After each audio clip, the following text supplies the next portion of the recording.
This House is now in session.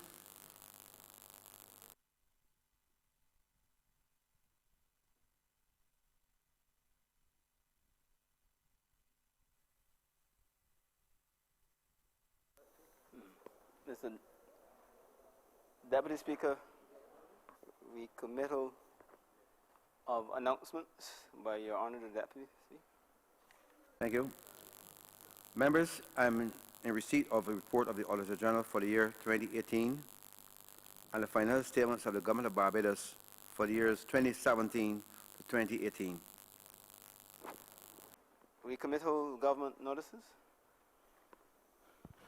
Mr. Deputy Speaker, I beg to give notice of the Utilities Amendment Bill 2019, the Barbados Water Authority Validation of Water and Sewage Rates Bill 2019, and the resolution to seek the concurrence of the Honourable, the House of Assembly, in the amendments made by the Honourable, the Senate, to the Public Service Retrenched Workers Bill 2019. Recommittal first readings of bills.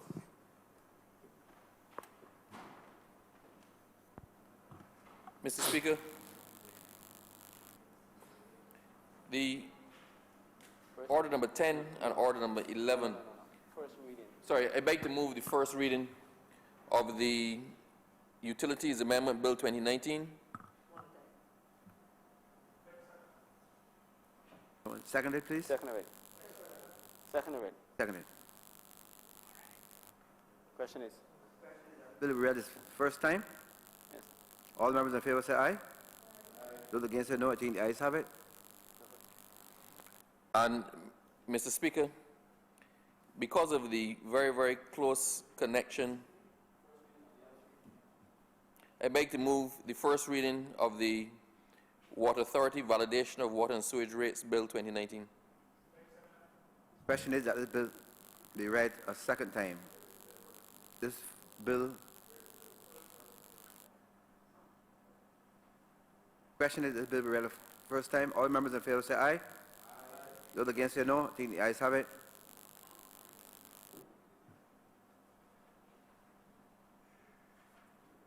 Speaker, recommittal. Revert, to government business. In order number 9.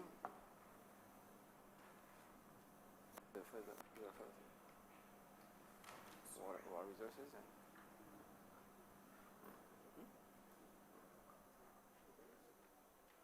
The Honourable Minister of Energy and Water Resources to move the second reading of the Utilities Amendment Bill 2019. Honourable Member for Christchurch East. Mr. Speaker, take 3. Mr. Speaker, because of the very, very close relation between the Utilities Amendment Bill 2019 and the Barbados Water Authority Validation of Water and Sewage Rates Bill 2019, they're inextricably linked, and one actually depends for efficacy upon the other. So I seek your leave, sir, to treat this debate as a cognate debate addressing my concerns in respect of both bills. Question is that this be treated as a cognitive debate. All members in favor say aye. Those against say no. I think the ayes have it. Cognate.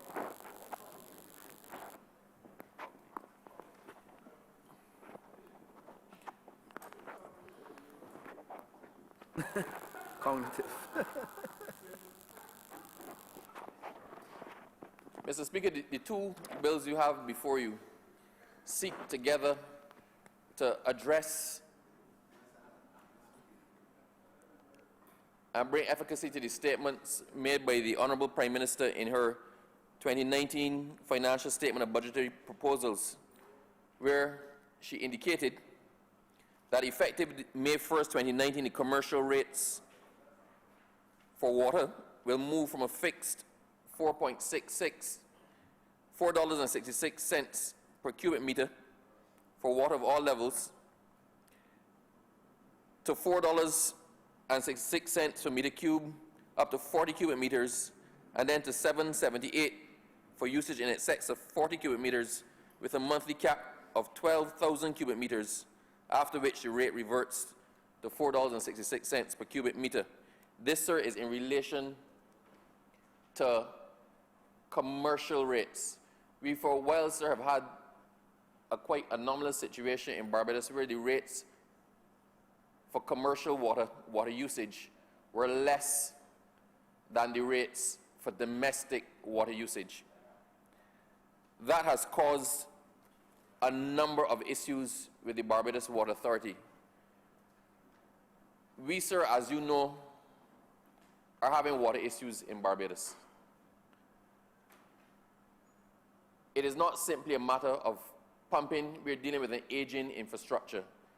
The bulk of our mains are in excess of 150 years old, and then they do what 150-year-old mains do. They break and burst all the time.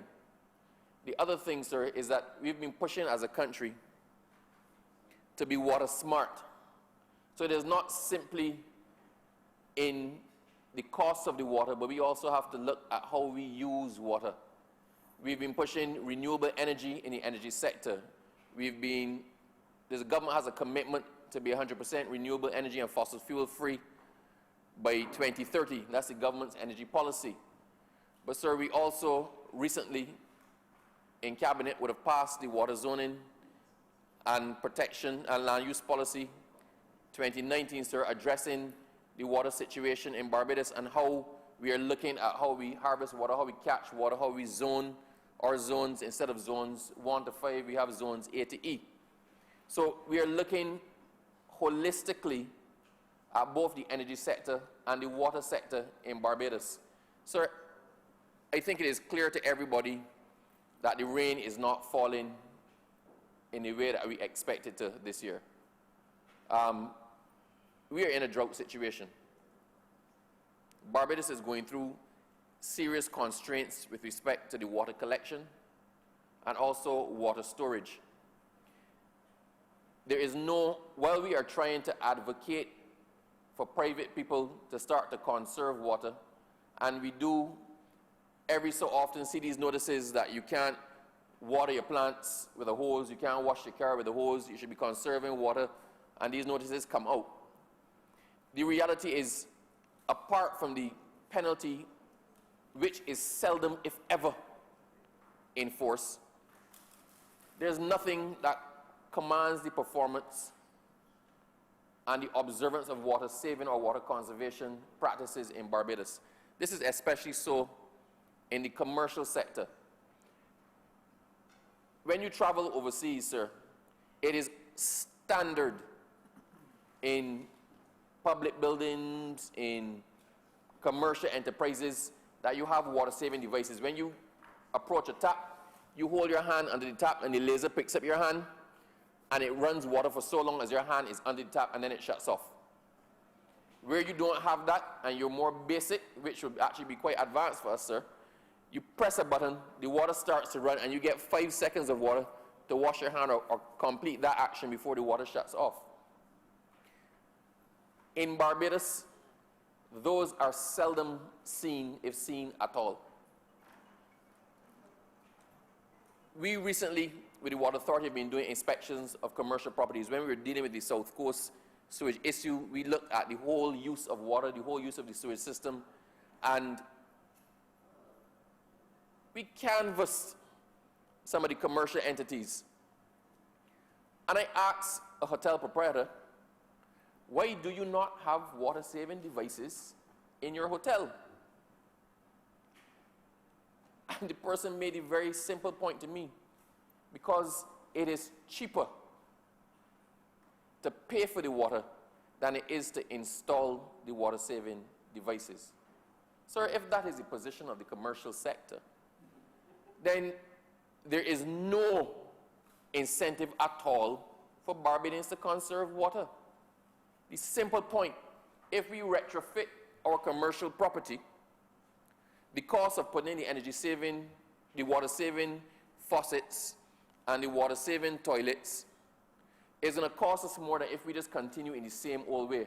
But we can't afford to do it. Ask the people in St. Joseph who don't get water. Ask the people in St. Thomas who are suffering water issues.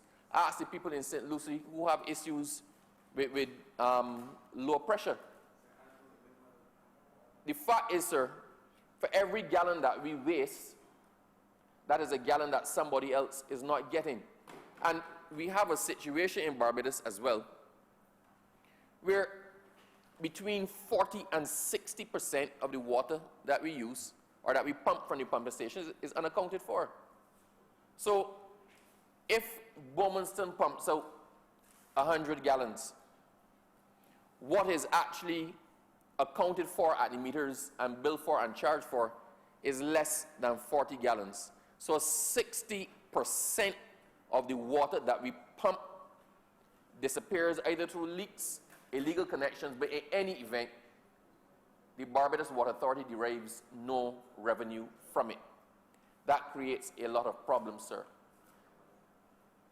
The rate at which we Barbadians use water and in the commercial belts use water was driven home once again when we were doing the fix on the South Coast. There was one night that we had to do some work and send cameras up the sewer. And we had to time our operations to coincide with low usage period. So we had a difficulty. We had to be trying to not do it while the traffic was on the road, but still get it done before peak period. And if we missed that window, we had to wait for peak period to die down. So one day, sir, as I stood literally looking down into the sewer,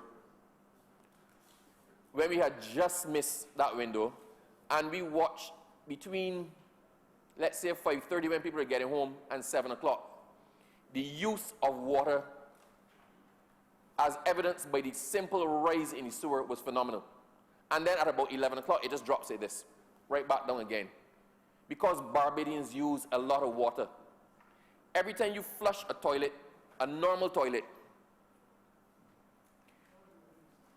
that water that you're using, that potable water at a drinking standard, is water that is not available for somebody else, a household, to use to drink. And it also adds to the amount of volume in the sewage that we actually have to treat and pump back out or discharge or deal with. So the use of the water has a direct correlation to the Water Authority and to Barbados in terms of energy consumption and in terms of infrastructure. It does not then help when golf courses use drinking water to irrigate the golf courses. When agriculture, acres and acres of agriculture, use drinking water to irrigate crops. Because we have one standard of water in Barbados. In other countries, the water is treated to the standard for which it is required. So there's dual plumbing. The water that goes to your toilet and to your outside pipes for irrigation is not the same water that flows to your kitchen or flows into your bathroom at the faucet. You have two different plumbing codes. You have two different sets of pipe, and the water is diverted. It is fed from two different sources. So in many other places, water reuse is practiced and water is recycled. It is treated up to a standard to make it safe for domestic use but not potable use. The potable water is treated to a higher standard that is completely safe to drink. In many instances, sir, the recycled water is actually safe to drink, but the designated potable water is treated to a higher standard. We don't have that in Barbados. So we have, sir, the perfect storm. We have a water-scarce country with an aging distribution system where all of the water we are using and sending down those pipes for distribution is potable water, and 60% of it we are losing. Let's put this in perspective, sir.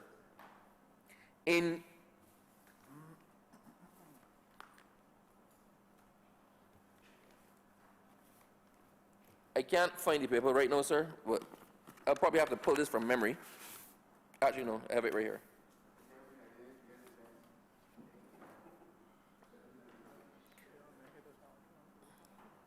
Mr. Speaker, I will make this a document of the House. This is the Regional Water Tariff Comparative Analysis, which looks at the cost of a cubic meter of water. And this is in US dollars, sir.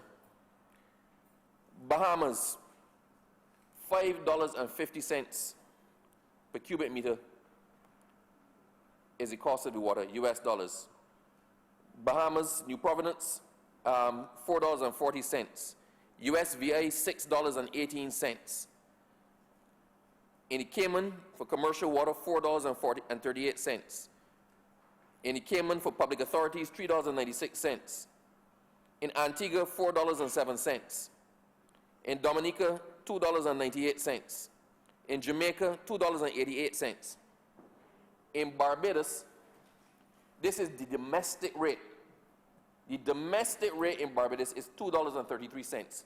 We have one of the lowest rates in the Caribbean for domestic consumption of water, and one of the lowest rates in the world for domestic consumption of water. And imagine our commercial rate was even lower than that. So we had an anomalous situation, sir, where those who were using the most water were paying the least for it, with no incentive for them to conserve. So the Barbados Water Authority was in a perilous financial situation, sir, losing money hand over fist.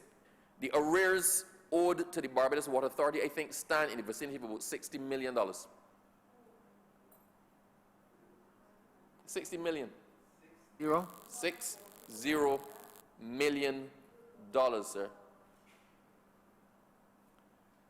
A lot of it is actually owed by commercial Barbados. What are the repercussions of these? We think of the water in terms simply of the cost of the water, but what is actually entailed, sir? What is involved? When I pump that same water from Bomiston, if I am losing 60% of it, I am still using electricity to pump that 60% down the line, in addition to the 40% I'm getting the money for. The Barbados Water Authority is the highest consumer of electricity in the country. We are Barbados Light and Power's biggest customer, by far. When we pump the water and we're losing it, we can't recover it. We have a problem with our mains. The mains are porous. We know, sir, that there may be a break in a main over this 2-mile period, this 2-mile area, or in a certain area. We don't know where it is, because a lot of the pipes are actually quite deep in the ground. So we know there's a burst main quite often when we see the water coming up in the street. When we see the water coming in the street, it triggers that, yes, that's a burst main. The majority of our bursts are deep underground, and they don't make it to the surface. So we know we are losing a set of water along this 2-mile stretch. But short of digging up the entire stretch, we can't find it. We don't have the money to do it. So our only solution is to pump more water down that pipe to make up for the water that's being lost. And that comes at a serious cost. The other flip side of that, sir, is when you're having the low pressure in areas often occasioned by leakage or lost water along the pipes that service those areas.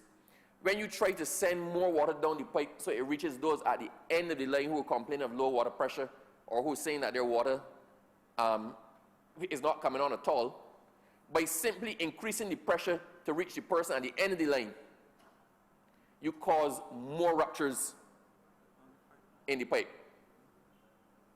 So you're trying to correct one situation, but in correcting that situation, you're damaging other situations. It gets worse, sir.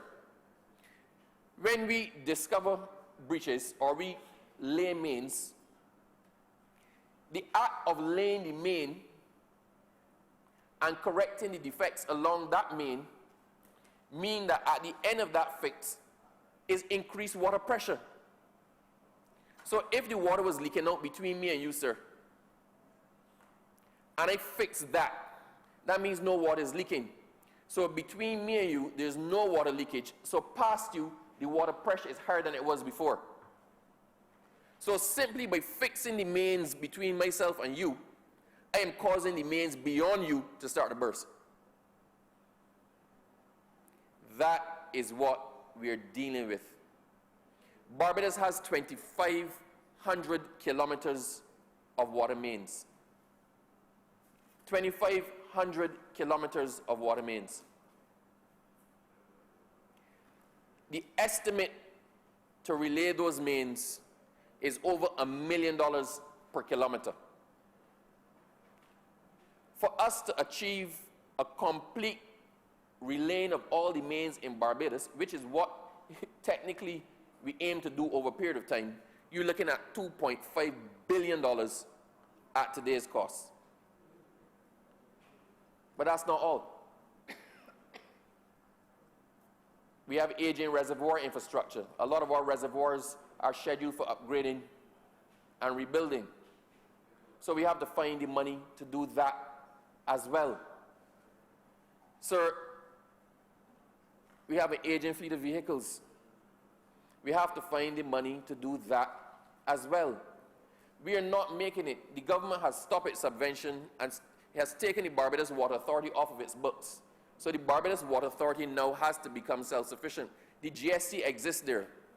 But out of every $1.50 collected by the garbage and sewage contribution, only 25 cents of that is retained by the Barbados Authority, Water Authority. That is 1/6. And that money is designated solely for the upgrade of the sewage system and the maintenance of the sewage network.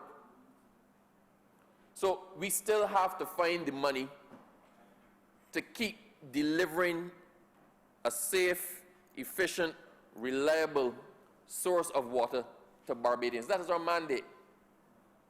But it is becoming increasingly more difficult to do it as the infrastructure ages and we don't have the money to replace it.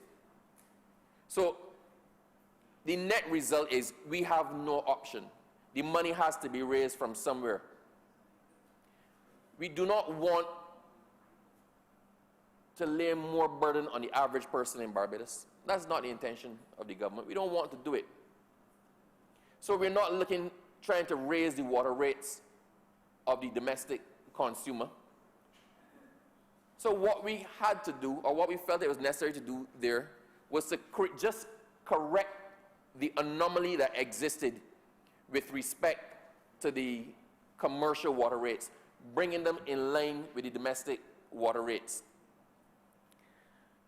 Normally, sir, when the Minister of Finance makes pronouncements in a budget, those things automatically become law. The difficulty, sir, is that the Provisional Collection of Taxes Act, Cap 85, applies specifically to taxes to be collected by central government. So had the Minister of Finance indicated that effective X date income tax would go up, then it goes up with nothing more. But that does not, sir, apply for revenues collected by statutory bodies that don't go into the consolidated fund. So although the Prime Minister would have indicated that the commercial water rates had to come to be on par with the domestic water rates, another step was necessary to bring this into effect, and that is what we're trying to do now with the legislation. Now, sir, the Barbados Water Authority is subject to the Utilities Act, and it falls under the purview of the Fair Trading Commission. The existing legislation in the Fair Trading Commission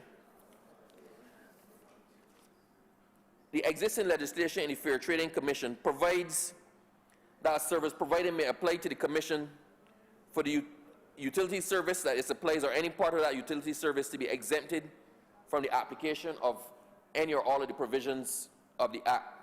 It also gives the Commission the ability to consider whether it should exempt somebody and make a recommendation to the Minister.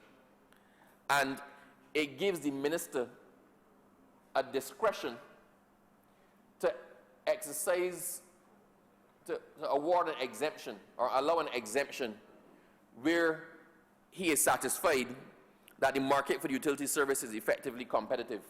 Now, we could not do it under any of the existing sections because the Barbados Water Authority is a monopoly. There is no other water provision, water utility in Barbados. So there's no way for us to establish competitiveness.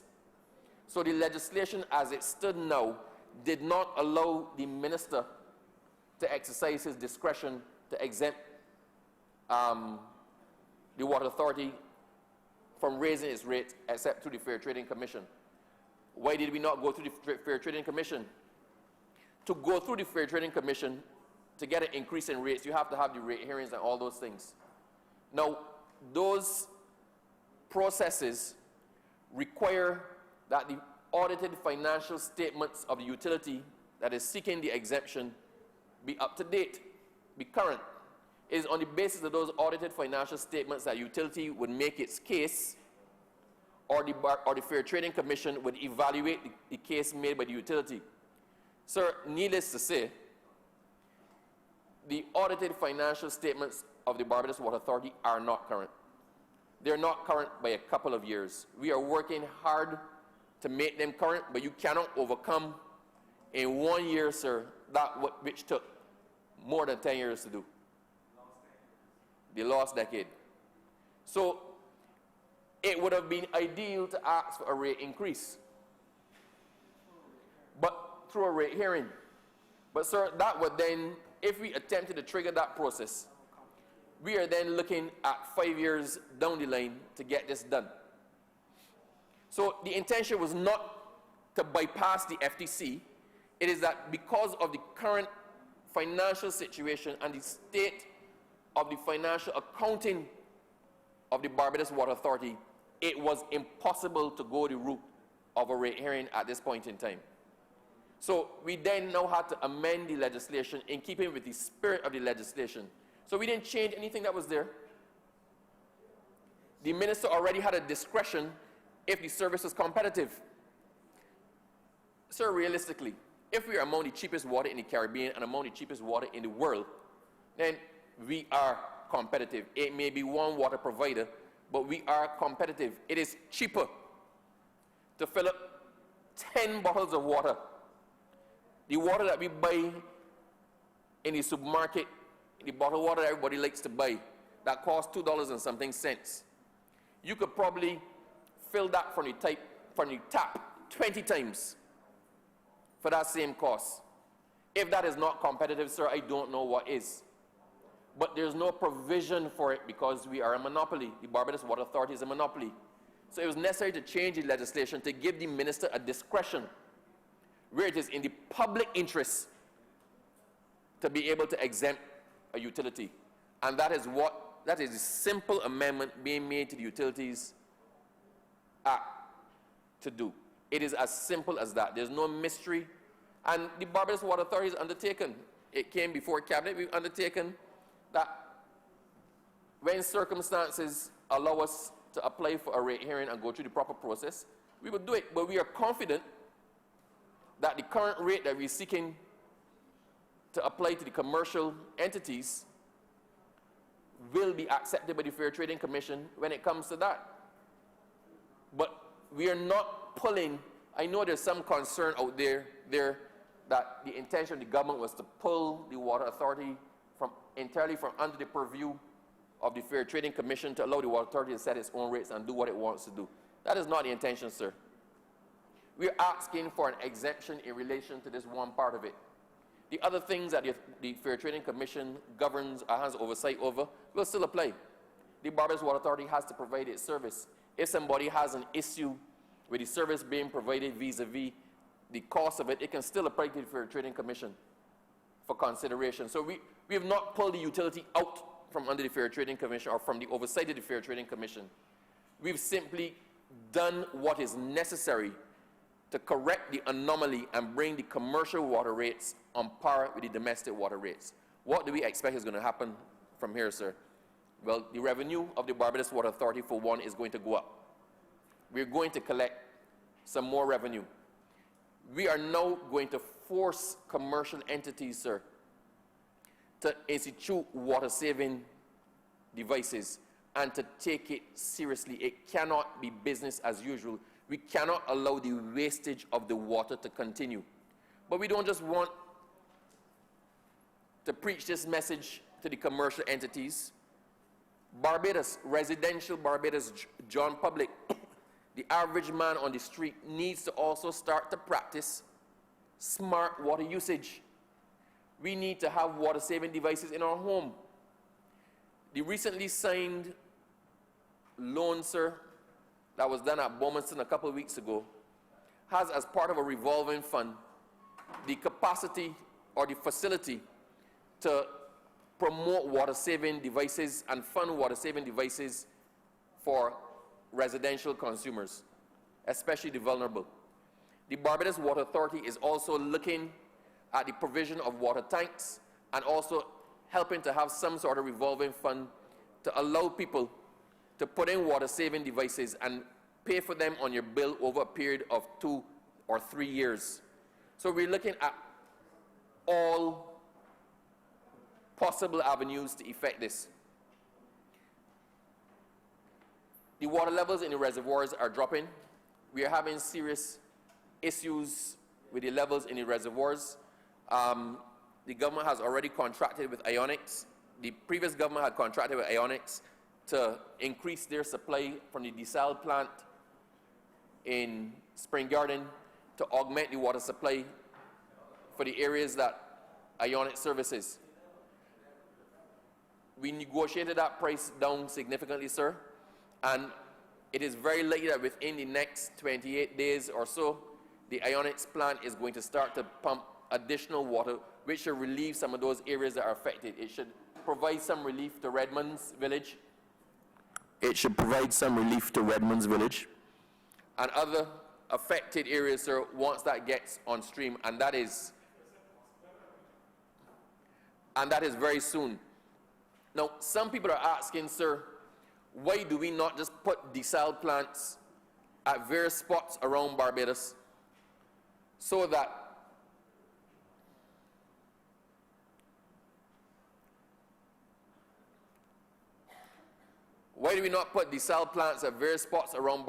we can augment our water supply with desal? Because the sea is not going anywhere. We have a ready supply of seawater. But fact of this, sir, if per unit costs, pumping water out of the ground costs 46 cents.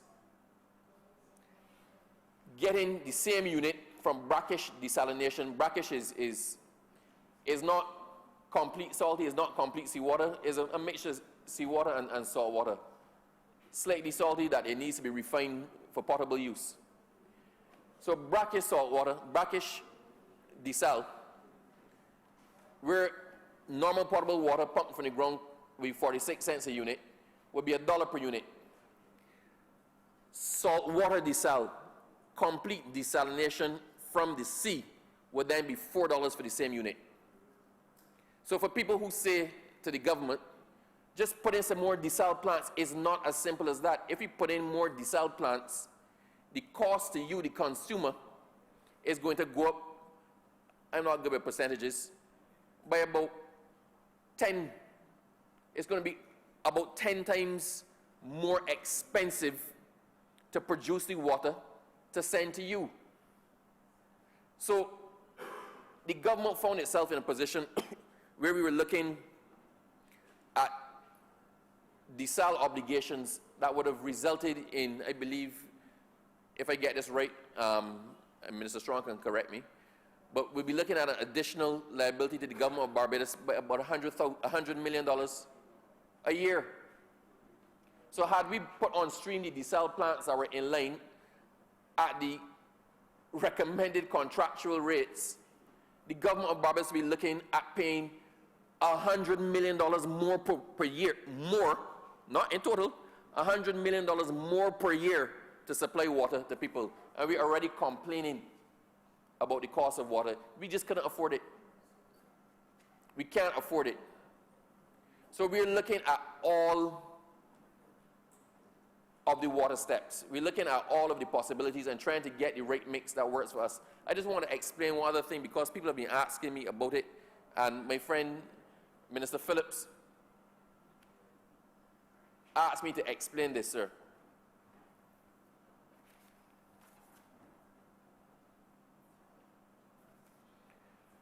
My friend, Mr. Phillips, asked me to explain this, sir. For people who find themselves constantly short of water and wonder why the Barbados Water Authority can't get the water to them, understand, we're not just dealing with an aging infrastructure, sir. We are dealing with an aging design.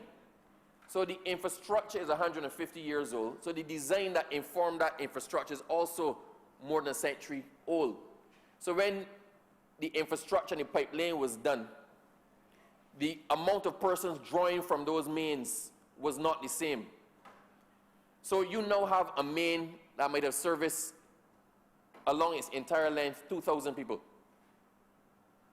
That main is now servicing 25,000 people. So you have the same reservoir capacity. How it works is that the water authority pumps water into the reservoirs. The reservoirs are usually situated at the highest point in a district. And then gravity pushes that water back down the mains to feed the householders. So, sir, if they initially had 2,000 people down that main and they're now 25,000, the persons at the end of the line are not getting the water because the water is all being used up before it gets there. As other developments came online, you branched off from those same mains. So that same supply is not just feeding along the initial line, but there are no other shoot-off lines going. So as those people now pull off the water as well, other people who are accustomed getting are now not getting because there's no water in the pipe. So what the water authority has had to do on occasions, and sir, and it gets even more complicated, is not that you have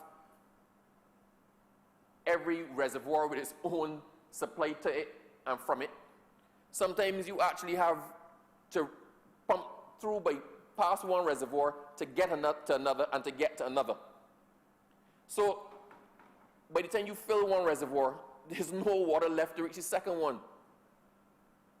So quite often now we have to shut off, do strategic shut-offs, shut off one area to allow the water to get to those who did not have it or who were out for a couple of days. Sometimes we have to shut off whole districts to allow the water to bypass that section and fill up another reservoir so the people serviced by that reservoir can now get some water for a little bit of time. So it is not only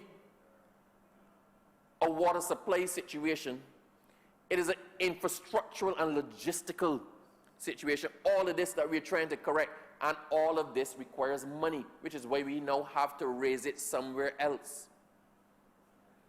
I don't know if I'm losing you, sir. You're looking at me like, I'm trying to explain it not just so my colleagues in this chamber can understand, but I'm trying to explain it in a way that will answer questions for a number of other Barbadians.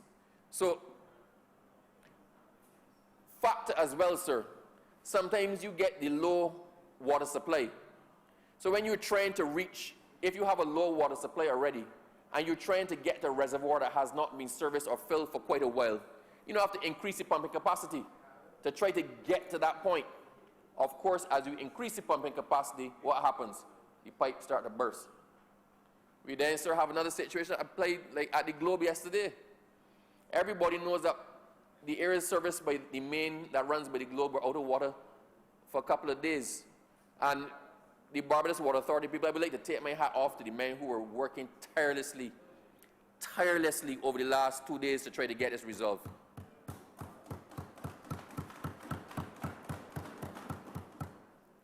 And you have a situation where you might have a 15-inch main, but we no longer use 15-inch pipe.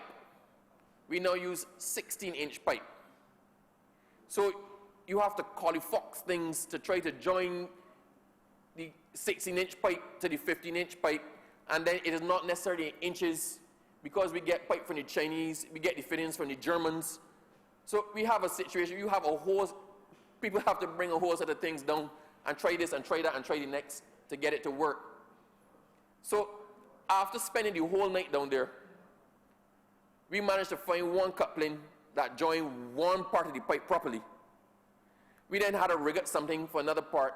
Then somebody remembered that there was a decommissioned main somewhere in St. Philip in a cane field, and the men literally left down by the Globe at 1:30 last night to go up to St. Philip to dig up a length of old pipe to see if among that pipe they can find a coupling that might possibly work to join what we had. No. It came back down, they then had to try to cut it. It was interesting, sir. It was interesting. But what I will say, for those who passed over the Globe this morning and cast their eyes down by the Constitution River, that section was cleared where it was overgrown yesterday because we had a very, and this is when people operate in good nature and good humor and try to do what's best for Barbados. As we were sitting down out there at 2 a.m., waiting for the people to come back from St. Philip with what they dug up, I said to we were talking about the Constitution River area, and the Bobcat driver said, well, as he there, and we've been sitting there for a while, well, he would just go down and clean it out. And he took it upon himself to go down there and did an amazing job cleaning that section there. So anybody who passed it in the morning would have seen it overgrown. Who passed it in the evening, it is now clear and pristine. You could probably eat off of it. Of course, some of the neighbors may complain about the Bobcat going at 4 o'clock in the morning, but it looks better. So I just want to say a heartfelt kudos. The persons at the Barbados Water Authority get licks all the time. They get licks all of the time from the public when the water goes off. They get licks for slow response, but it is not always as simple as it is, because people passing down there might have seen 20 men sitting down at 3, 4 o'clock in the morning, apparently doing nothing. I get it over time. But those men were previously working hard. They reached a point where they could work no more, were waiting for a part. They could not leave until they had actually tried to do that, because it was important to get the water back on for the people it was intended to service. So they had no choice but to sit down. Somebody made a comment that they were sitting on there doing nothing. And I can say that prior to them sitting on there, they were working hard, and they got a temporary fix in place that we decided to leave in place, although it is leaking, because at least let the people have water during the course of today, let the businesses that had to shut yesterday still have their water, and let people be able to plan knowing that the water is going off again this evening as we try to fix it permanently. So from this place, sir, I would just like to advise the persons who were affected last night, who got your water back on in the middle of the night, that it is going off again tonight, because we are trying to get the permanent fix in place. The fix that we have is sufficient for now, but it's not going to last another 2 days. So, pardon? Sir, they work hard to provide a number. We are going on there with a number of options, and we're going to try them until it works. Something has to work, sir. But the point I am making here, there's a point to this. The point I'm making here, sir, these are all of the challenges that we're facing. We can't stop obsolete parts. We can't stop the same size pipe. We don't have the money to do it. So we're trying hard to deliver on our promise. And St. Joseph, I'm sorry the Attorney General is not here, because some areas of St. Joseph have gotten water for the last 9 days where they hadn't before, because we keep trying to do things to alleviate it. The Honourable Member for St. James Central knows my number well. I gave it to some of his constituents. I said to them, I can't help you, call him. But the fact is, we feel, I say as a joke, right? But I don't get upset when people call, because the fact that you're without water is a very real situation for you. We are trying to address it. We have done a lot in the last year, but there's still a lot to do. There is still a lot more to do. So, sir, all of that I hope, points back to why we need to correct the anomaly, because all of the water that is wasted has a cost. The commercial entities who are not inclined to conserve water are putting pressure on the rest of Barbados that doesn't have water. Combine that with a drought situation, and we have no choice but to act responsibly and fulfill our mandate to the people. Sir, I want to address the farmers.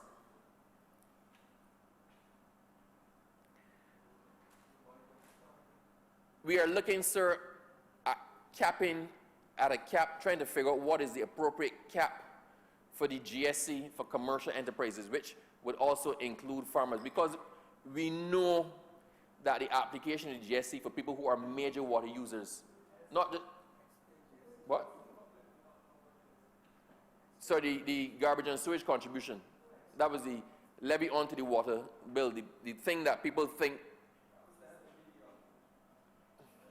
A lot of people feel, sir, that we raise the water bill and that they say the water bill is now so high, but it is not the water bill. The Barbados Water Authority is simply acting as the collection agency for government. Give me a chance. The Barbados Water Authority, sir, is simply acting as a collection agency for the government of Barbados to collect the garbage and sewage levy, of which it gets a pittance. So, we've been collecting it well, sir, but we get 1/6 of it. A lot more would help us. But, Minister Simmons, should be completely off track now. I almost forgot where I was going. So, yes, sir. So, we're looking, sir, to decide on a cap that helps those who are major users of water. Not in the sense of, for example, if you use a hotel, you can charge back for that water. So if you have to put in water saving device, you can adjust your rates to achieve that. Actually, if you put in water saving devices, you can control the amount of money that you spend on water. But for people who cannot, example, laundries, a load of laundry takes as much as a load of laundry does in terms of water usage. A farm will use as much water as a farm has to in order to feed animals and irrigate crops. So we're looking at providing some relief for them in respect to the garbage and sewage levy. The other thing, sir, the major thing that we are doing is in our forward planning, we are upgrading our sewage treatment plants to tertiary treatment level, not necessarily to potable standard, but sufficient for agricultural use, so that we do not waste a drop. We don't want to pump anything out into the sea when that could be used on land. The majority of agriculture in Barbados can use recycled water treated to tertiary level, but not potable standards. The other thing is, sir, sugarcane has been sugarcane has been a seasonal crop for Barbados. And in speaking to some farmers, there are a lot of crops that are seasonal that don't need to be seasonal. If you actually had access to a sufficient supply of water, that you can water the crops year-round, then we can drift from seasonal to year-round crops in many instances, and that's a boost for agriculture as well. So all of these things form part of our water master plan.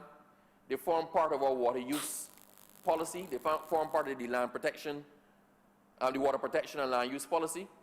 And we are working hard to get this mix to come together so that in 5 or 10 years, you're not going to recognize what you see.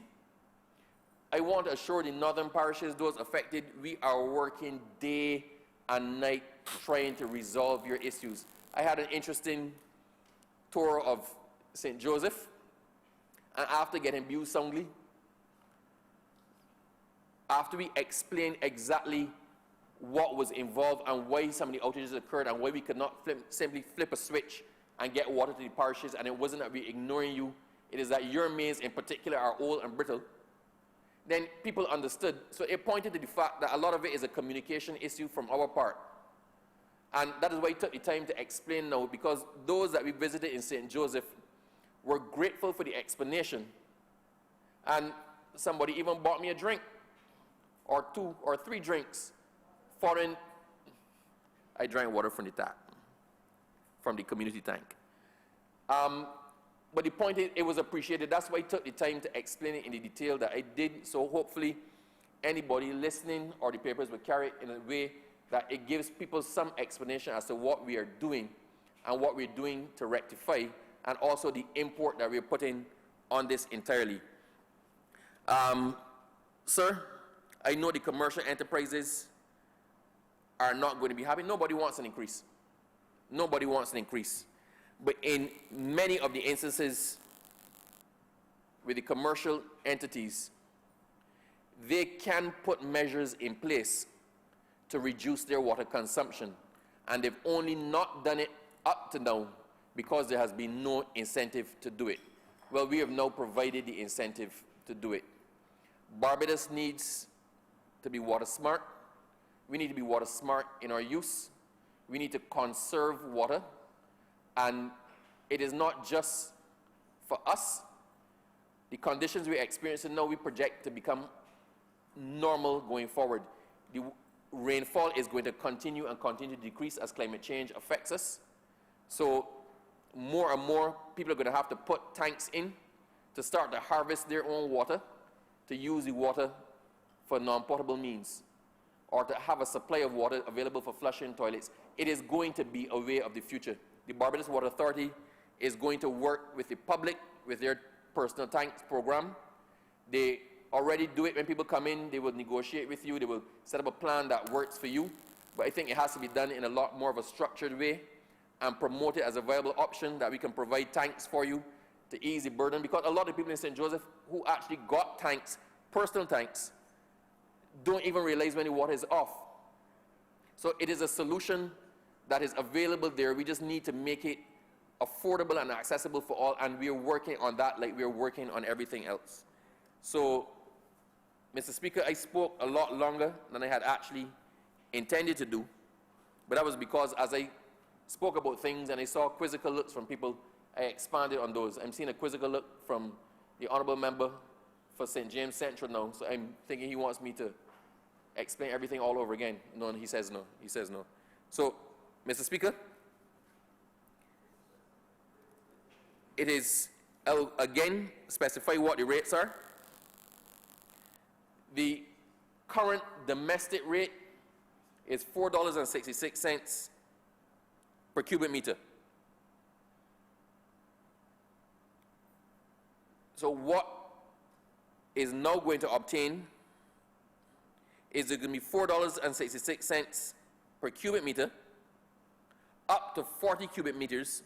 Most households, actually it will have to be a very big household wasting water that is going to exceed the 40 cubic meters per month.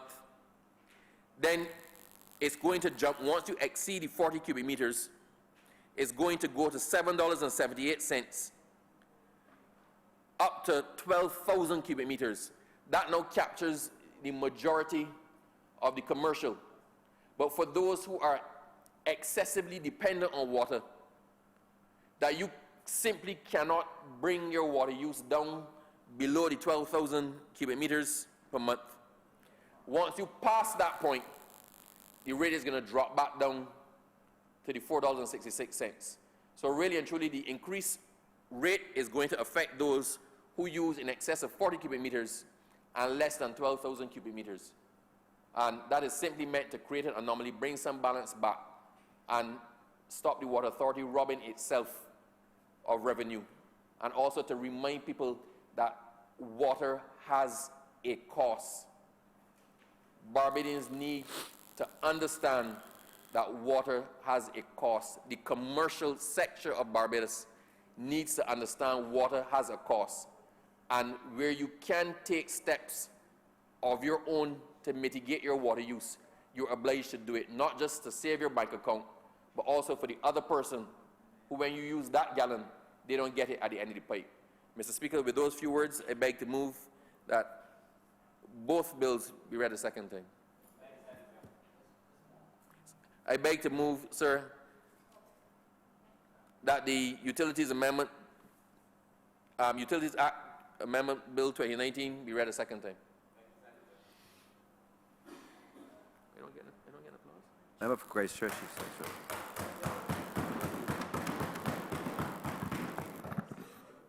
Mr. Deputy Speaker, I rise to support this amendment to the Utilities Act and the cognitive debate that's taking place. And I want to first start, sir, by indicating that a year ago, sir, when we came to office, one could describe Barbados as facing a logistical crisis. Sir, the country was faced with a problem of moving people.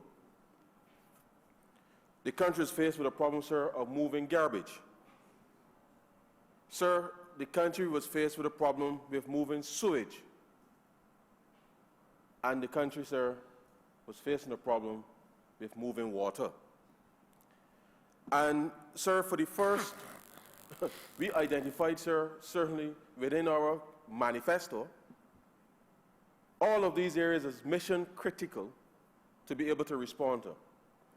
And sir, we set about the task of seeking to respond to each area.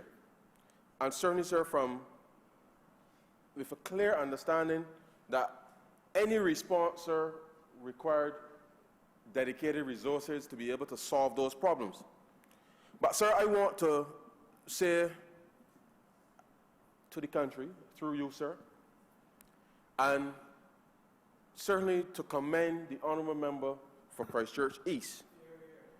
Because within the first 6 months, sir,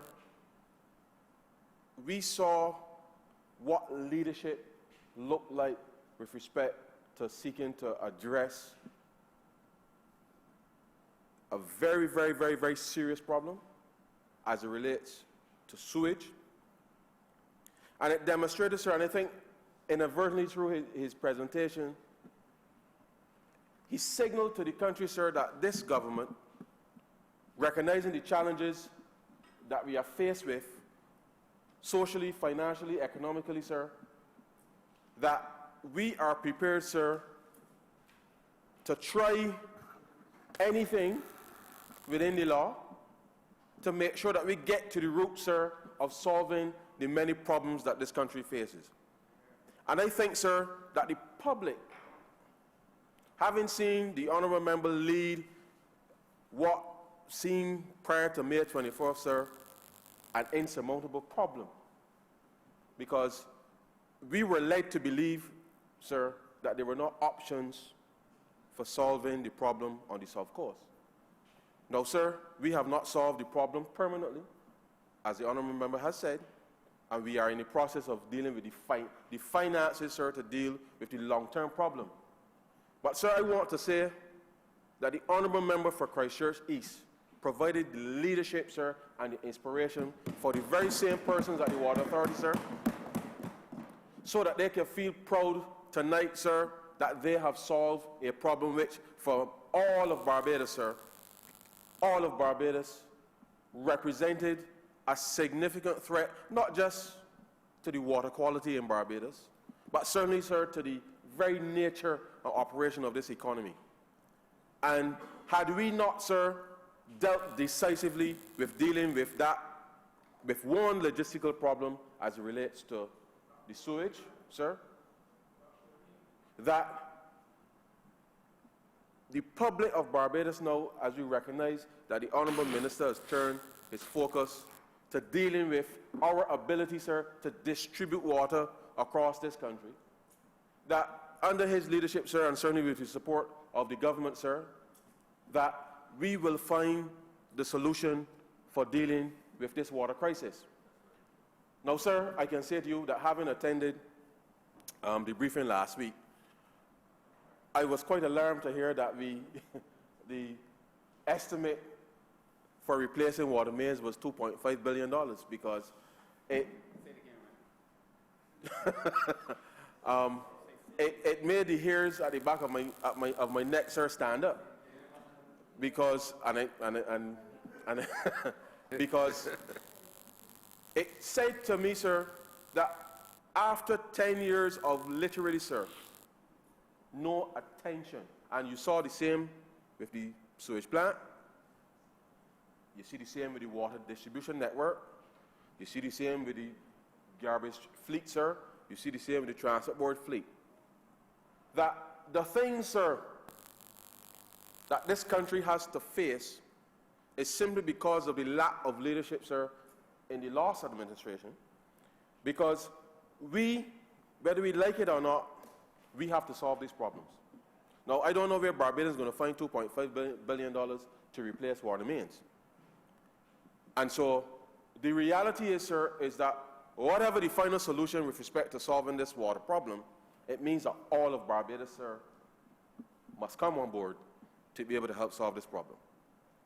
And once we're here, sir, I mean, I find it curious because the truth is, when we started looking at this matter, we realized that, sir, I mean, I have residents in Wharton and Kingston, sir, who use more than 40 cubic meters of water when the month comes. And the notion that a financial institution making millions of dollars of profits could be paying less, sir, for water than any of our constituents in here was quite alarming. But then to hear, sir, that the reason that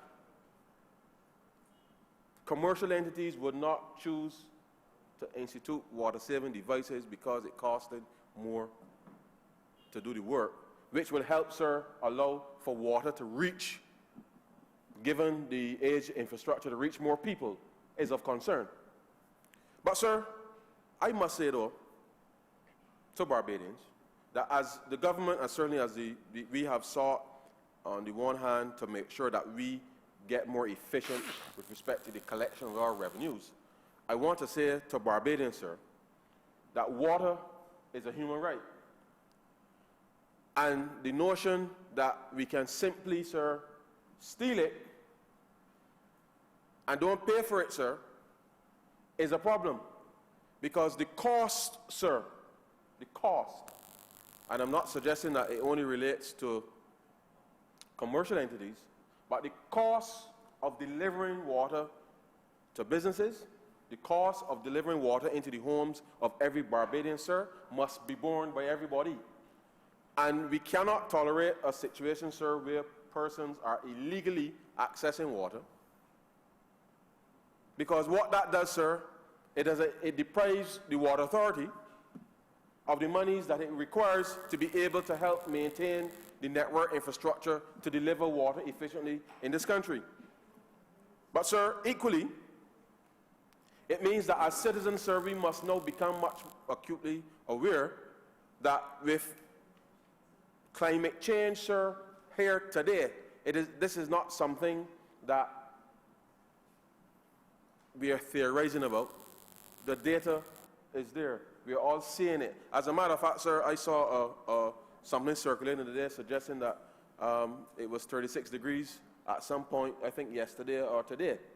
Now, that may seem on the surface, because you know we always say outside hot. But the reality, sir, is that if we are seeing these increase in temperatures, increase in drought, and even, sir, the pattern of rainfall, sir,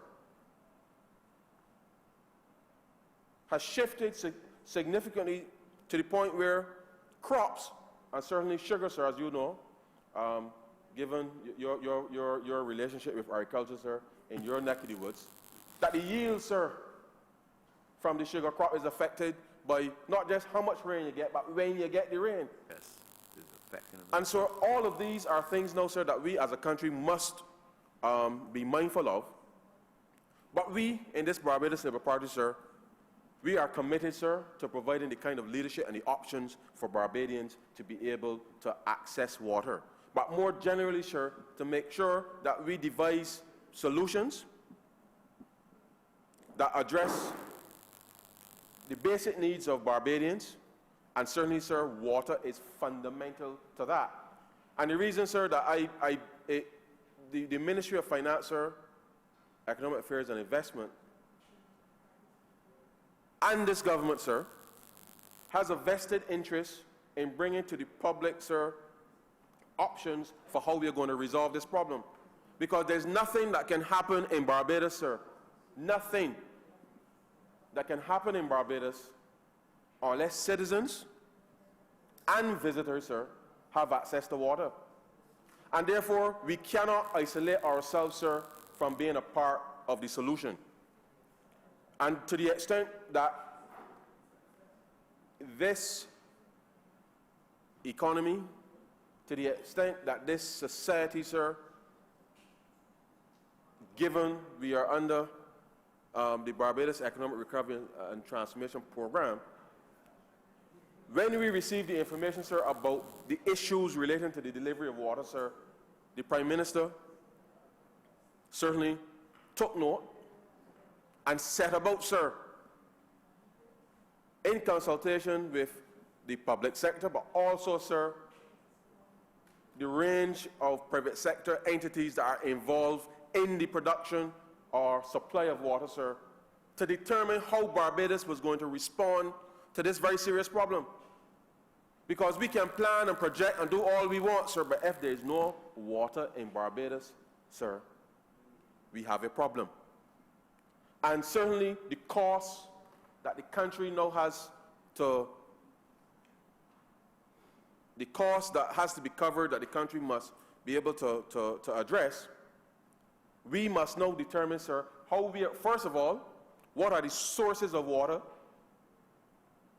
the sources, how we are going to either harvest or trap dammed water, sir, stopping most of it from running into the sea, how we are going to mitigate against flooding, sir, how we are going to recharge aquifers. And, sir, this is not normally the kind of thing that you would hear discussions, certainly, from a Ministry of Finance.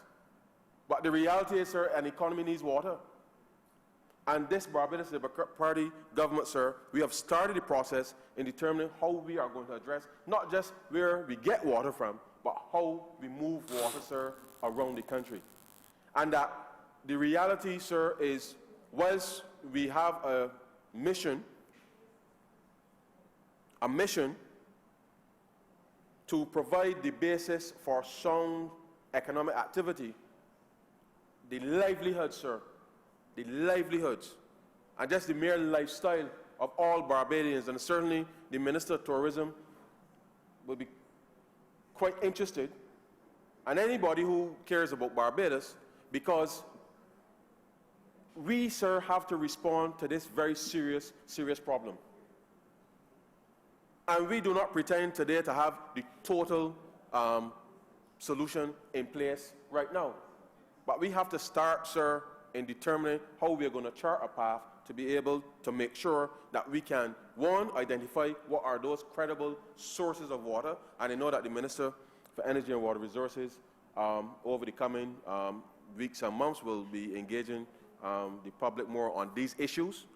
But, sir, the reality is all of Barbados must now stand up and pay attention, sir, because this government intends to respond in a way that, one, if we have to, in a sense, as the Minister said in his introduction, that people need to understand that if you have to move water from here, from me to you, sir, that is part of the sacrifice that is required as a country to be able to respond. Once we're able to identify the clear sources that we're going to have, we're going to get water from, sir, and the infrastructure is put in place to move that water, sir, and understanding, sir, that in moving that water, there's a cost to moving water, because at the end of the day, sir, this is a logistical matter, but it is a very important logistical matter in the context of the livelihoods of all Barbadians. And this amendment here today, sir, this amendment here today is to deal with one aspect with respect to an anomaly that relates to the rates that commercial entities pay for water. But the reality, the broader context here, sir, is we have to respond to how we distribute water in this country. And I want to say to Barbadians, for those of you who may be illegally accessing water, that it has to stop. And I think certainly the Water Authority, in conducting its audits, will have to enforce in areas where persons are not paying for water simply because, sir, the consequences of not having access to the monies that will allow for the water authority to do the adequate repairs. And the truth is, sir, you know what's really hurtful about all this whole discussion? Is that under the previous government, sir, those fellas chose to build a new headquarters when they knew, sir, that this was a problem that needed addressing, and that the monies that they spent up in the pine, sir, could have been used to replace some mains. And, sir, over the last 12 months, we have had to renegotiate not just the matter relating to the building, but a lot of contracts within the water authority, sir, where monies were being spent not to replace mains, not to source new areas for water, not for new investment in delivering water to Barbadians, sir. But we've had to renegotiate a lot of those contracts now, sir, just to make the water authority financially viable for the mandate that it's supposed to provide for the public of Barbados. And so, sir, this has been a challenging 12 months because whilst the minister has been responding very swiftly with respect to the sewage, compounded now is the ability for the water authority, the same water authority, to actually deliver water to the people of Barbados. And so I do not, sir, envy the honourable member for Christchurch East. I think he deserves every credit on the behalf of the people of Barbados for helping to solve one logistical problem as it relates to sewage. And I know that we are in the process of dealing with the long-term solutions as it relates to the South Coast as well as the Bridgetown plants.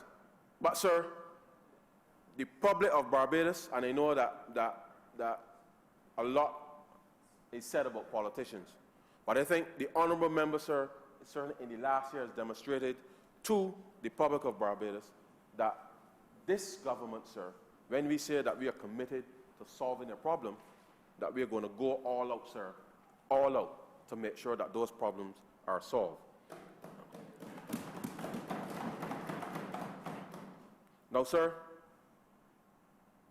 all of this can cost some money. I ain't gonna fool you. All of this is gonna cost some money.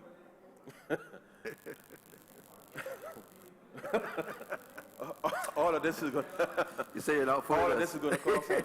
You're not fooling the house. Huh? You're not fooling the house. It's okay. But the public, sir, and it's important, and I think it's important, sir, to recognize that on something as fundamental as water, sir, as fundamental, and that's why I think the fact that we have not been able to complete the financials of the Water Authority is instructive. But I believe, sir, that when the Water Authority is in a position to go to the FTC, sir, I don't believe they should start the conversation before, not to necessarily justify a rate increase, but I think, sir, nationally, water is absolutely essential. Sir, you know, we rank things as being essential, highly desirable, optional, or optional, better delivered elsewhere. Sir, that scale does not apply to water, because water is more than essential. And as a country, sir, and I think we need now to look at how, sir, we use water, how we move it, such that the conversation, I think, when the Barbados Water Authority eventually goes to the FTC, sir, has to be not about whatever the rate happens to be, but literally, sir, how is Barbados going to respond to this very, very, very serious matter? Because all of us, sir, in this place represent the people of Barbados. And all of us in this place, sir, have a responsibility to face the challenges of the people of Barbados. And all of us, sir, in this place, sign to make sure that we respond to the issues that confront Barbadians. And the conversation now, sir, specifically on this matter, cannot be about dollars and cents specifically, even though it will cost money. But the reality is, sir, is that this is whatever money we spend to make sure that Barbadians can get the best quality water coming through their taps is money well spent, sir. And this government intends to make sure that over the coming months, that we can find the appropriate investment to allow the Barbados, to allow the Barbados Water Authority to be able to do a lot of the things that it needs to be done. And during this process, sir, there may even be opportunities for Barbadians to make investments in said Barbados Water Authority to be able to take advantage of that, because each and every one of us, sir, we have to drink water. We need water. And so therefore, the conversation now, sir, has to turn to very, very, very seriously about our usage of water, not just about the appliances and stuff that we use, water-saving devices and all the like. But the truth is, sir, in a world where certainly we are getting sharp, and very intense periods of rain, how effectively, sir, can we capture this water? How can we harvest it? How can we get it in the shortest possible time to potable water? And all of these things, sir, there's a lot of science involved in it, but the reality is, sir, that we have to be in a position to provide options for the public of Barbados and to take the country forward in a way, sir, that's consistent with the way that the Barbados Labour Party is accustomed to governing. And I, sir, support these amendments because a government has to govern. And in governing, sir, you have to take decisions that sometimes are unpopular. And the reality is that we've committed to working with persons who may find themselves, in a sense, exposed. But we know, sir, that some of these same commercial entities can do for themselves that which households generally can't do for themselves. And so therefore, the conversation that I would expect them to come to the government with, sir, would be what are the things that they can do as commercial entities that will serve their own business interests, sir, with respect to being able to finance the operations that they have. And so, sir, this is a very, very, very serious matter. This matter is more serious than the debt restructuring. This matter is more serious than anything that the Ministry of Finance has done so far. This affects every single Barbadian. And with that, sir, I'm obliged to you. Thank you. Member for Michael West. Thank you, Mr. Deputy Speaker.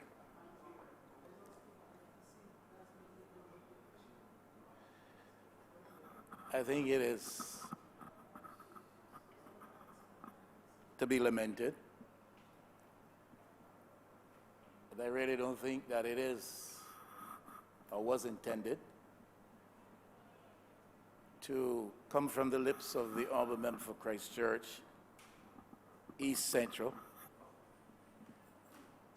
that an ultimate strategy with respect to addressing water problems in Barbados would be to have Barbados to understand we may have to move water from me to you, and that is a part of this, and that is part of the sacrifice that you may have to make.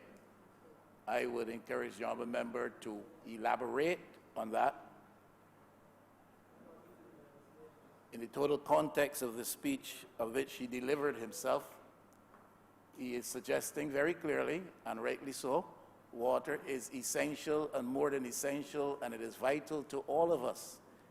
It therefore cannot represent the ultimate in strategy to suggest to Barbadians that that strategy means we may have to move water from me to you, and that is part of the sacrifice you will have to make. I think you need to elucidate and elaborate on that, and I humbly suggest that. Now, I join with the Honourable Member from Christchurch, East Central, in complimenting the Honourable Minister for Energy and Water Resources on his approach to the business of his portfolio. Two of the bigger problems that the government would have confronted in coming to office had to do with sewage issues and lack of access to water issues, especially in the eastern, some of the central and northern parts of Barbados. And I think that the Honourable Minister responsible is to be commended for the energy, the discipline, the diligence, and the sense of duty he has shown in trying to address these problems. Of course, these problems somewhat remain, though some progress has been made.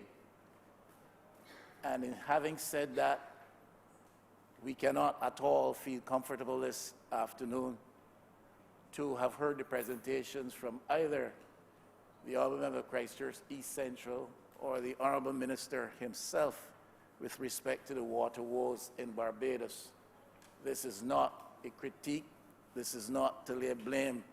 This is to acknowledge, as they did, that we're facing a very serious, serious problem which we may not have the capacity to address and to address in soon measure.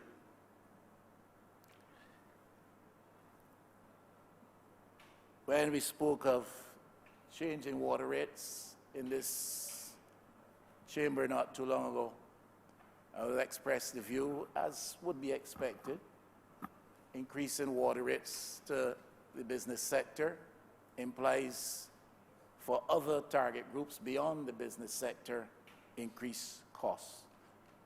That reality remains. If businesses have to pay more for water, consumers of those businesses will have to pay more for that which they consume. And it is to be understood that water rates in Barbados are quite low compared to the rest of the region and perhaps even elsewhere. And that we would have to admit when the research is done and the statistics are given. But we must also remember that whereas Barbados may have a profile where its water rates are among the cheapest or lowest, it also has a profile where energy costs perhaps the highest or among the highest, and where the cost of living generally is said to be very high. And therefore, the cost of water rates in that particular context would have to be considered against that backdrop.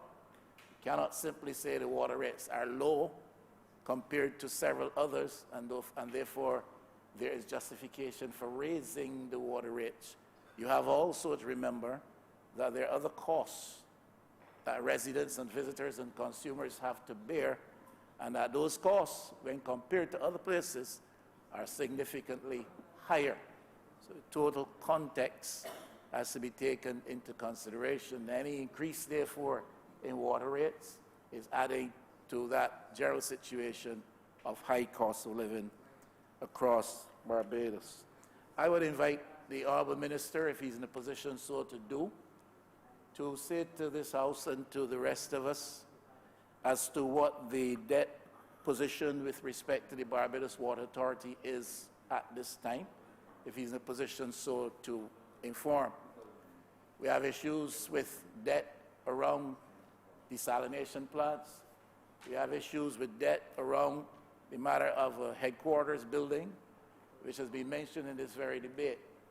And it would be good if Barbadians could be made aware and the House could be made aware as to what is the debt level with respect to the Barbados Water Authority, which is now existing. Now,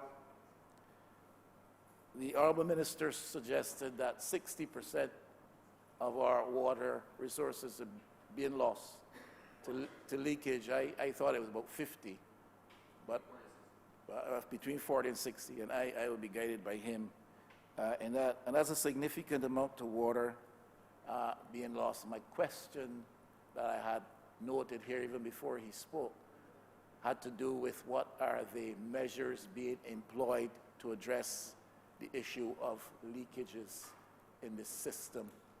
From what he has said thus far, it seems to suggest that this could be a task which is fairly insurmountable. That is not good news to hear. If we're losing that much of our water resources and therefore having to make up for supply to consumers by pumping more of those resources, that would suggest to me we're going to be losing even more. And just a clear statement as to exactly what perhaps is being done to address the matter of leakages in the system. Because, you know, we can understand that when you have to address these big, old, rusted mains, it takes a long time, involves a lot of costs and all of this. But, Mr. Deputy Speaker, you and I both know that we see almost daily surface leakages all around Barbados, which take a long time to be addressed by the Water Authority. We had one at the church compound, Mr. Deputy Speaker, and I do still go to church, and I do still lead the church. And we had, Mr. Speaker, a leakage at the church property. And Mr. Deputy Speaker, it leaked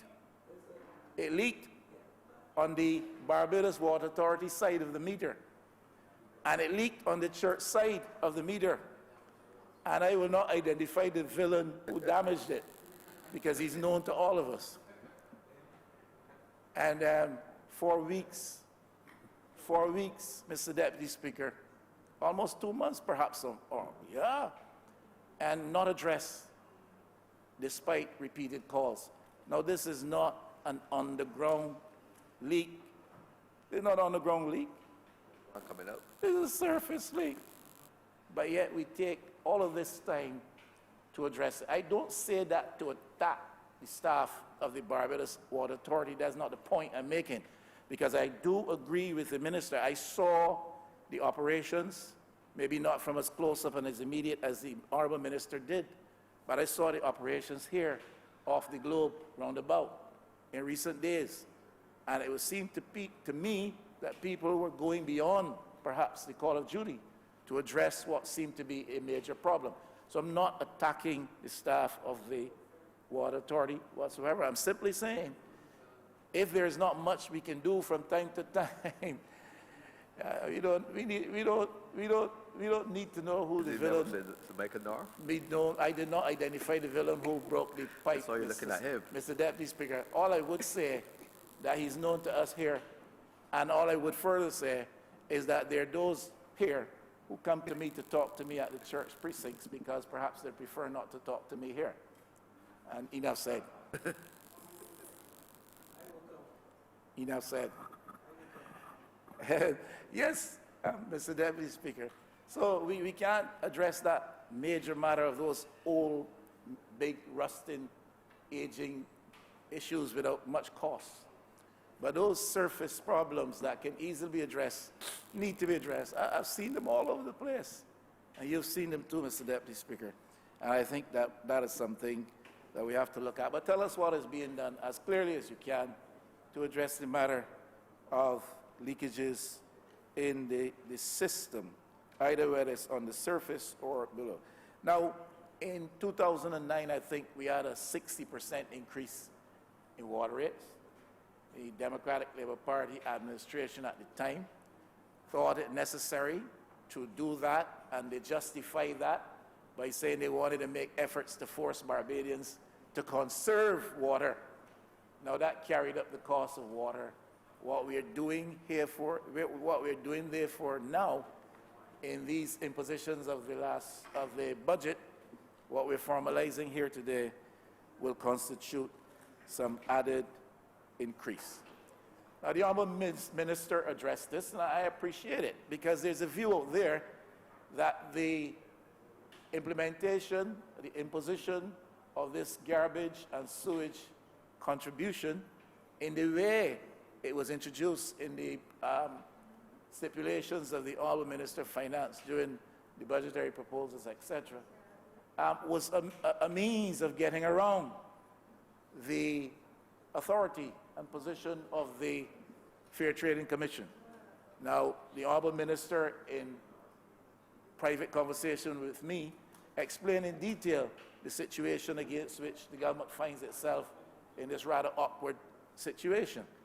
But the point remains that there are some people out there who believe that this garbage and sewage contribution was a roundabout way of increasing water rates without having to go through the Fair Trading Commission.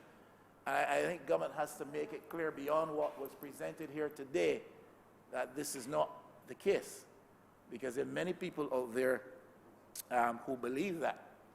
Of course, I do also hold the view that it has something to do with IMF influence, because you have to reduce your transfers to statutory corporations. And this garbage and sewage contribution, I think, will bring you about $24 million, the same amount by which you're reducing your transfer to the Barbados Water Authority. So there is that reality too. Now, I know governments must govern and administrations must lead. But my role over here is to point to the realities which exist around the situation as called into issue.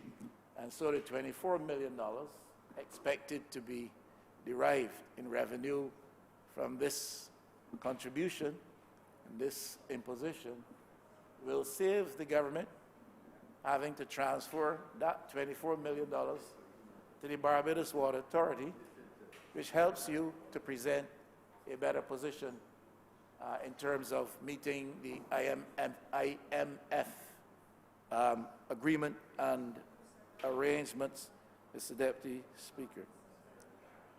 Now, I simply want to ask, humbly so, with all of the water woes in St. Joseph and St. Andrew and St. John and parts of St. Thomas and parts of St. Lucie and parts of St. James, but especially in the eastern section of the island, St. Thomas, St. John, St. Joseph, St. Andrew, and in parts of St. Thomas as well. With all of the water woes existing and persisting for so long, has there been any attempt to do a study, or is there going to be a study that will serve to inform us as to the negative impact on agriculture, Mr. Deputy Speaker? The question I'm asking is, has any study been done? Is it intended that any study be done of the impact of the lack of access to water in the eastern part of Barbados as that relates to agricultural production and agricultural endeavor and enterprise in that eastern corridor? I think that it is important. Some people want to put agriculture behind us, make it a part of our past history, and not see it necessarily as part of the opportunity and potential platform for economic growth going forward as a sector. But there are many out there who, and some of them, many, I'm discovering, Mr. Deputy Speaker, that a number of them are young people who want to get into agriculture. But if you are going to be in a situation where you have these water challenges, lack of access to water for crops and for irrigation purposes and other uses, I think we need a kind of research, the kind of study that would inform us as to what we're likely to be up against in that regard. That brings me to the current issue, which seems to be emerging right in front of us, and that has to do with farmers at the Spring Hall. A drought situation may have contributed to it, yes. And if you have lack of rainfall, it's going to affect agricultural production. It's going to create scarcity. Scarcity will always drive up prices.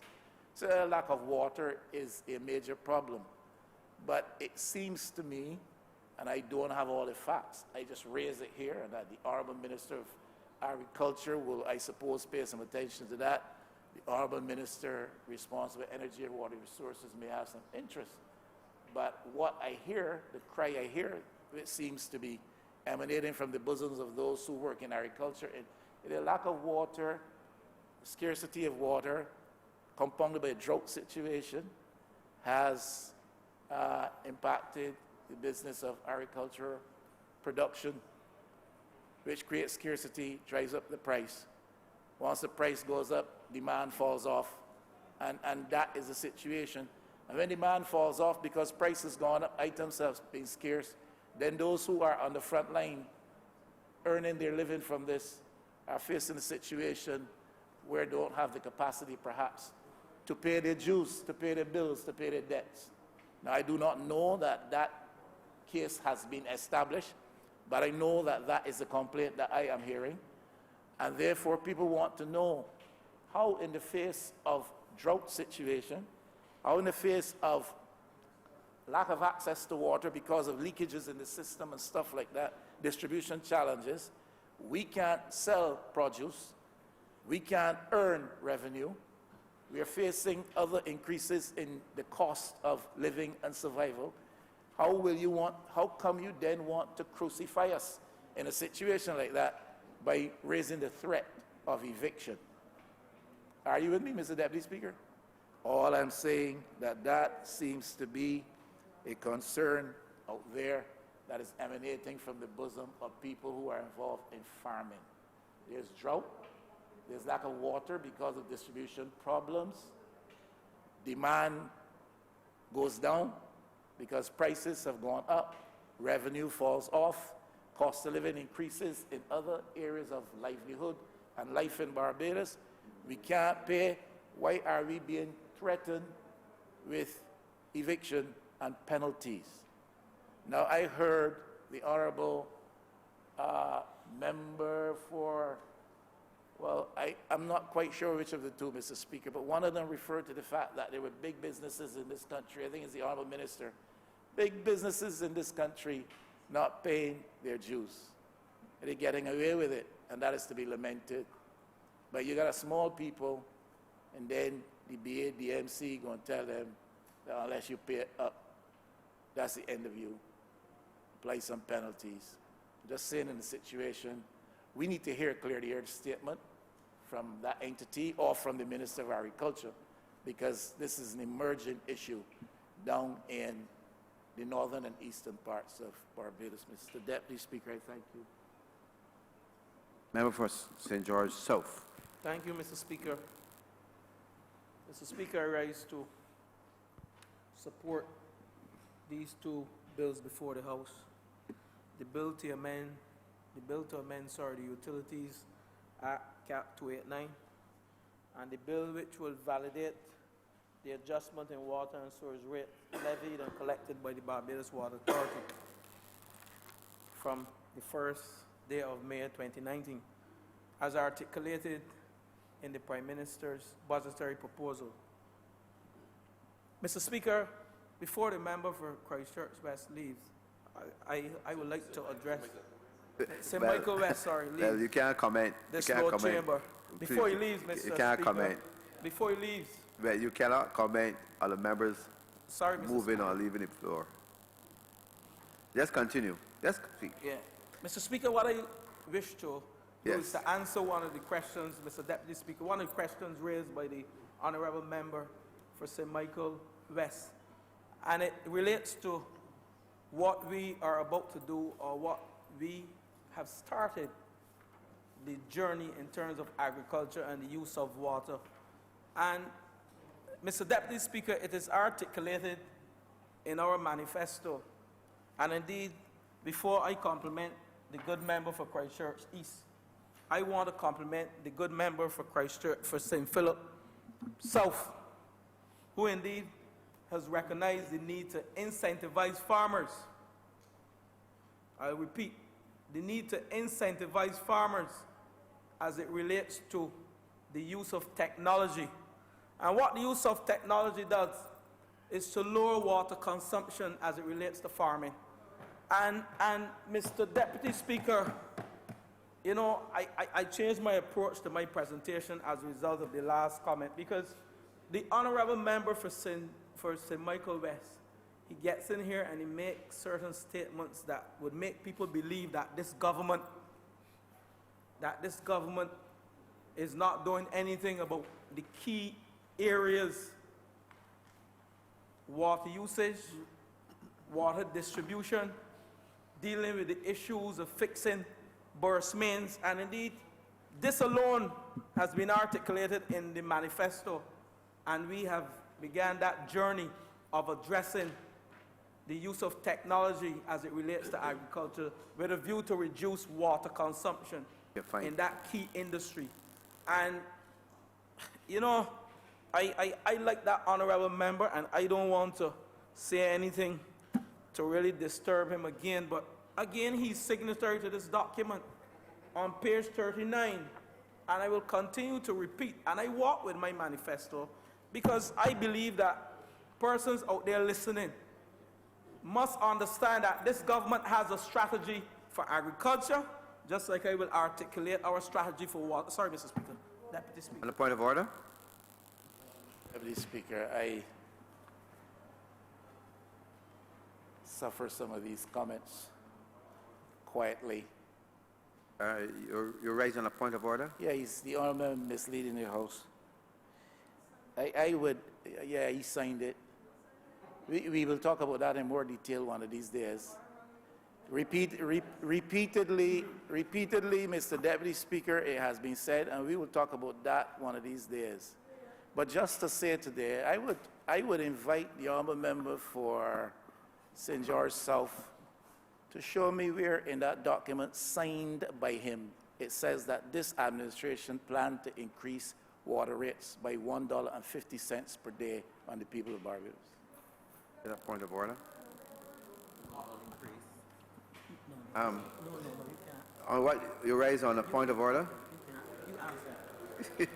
Mr. Speaker, and I will carry on because that's really not the essence of my presentation.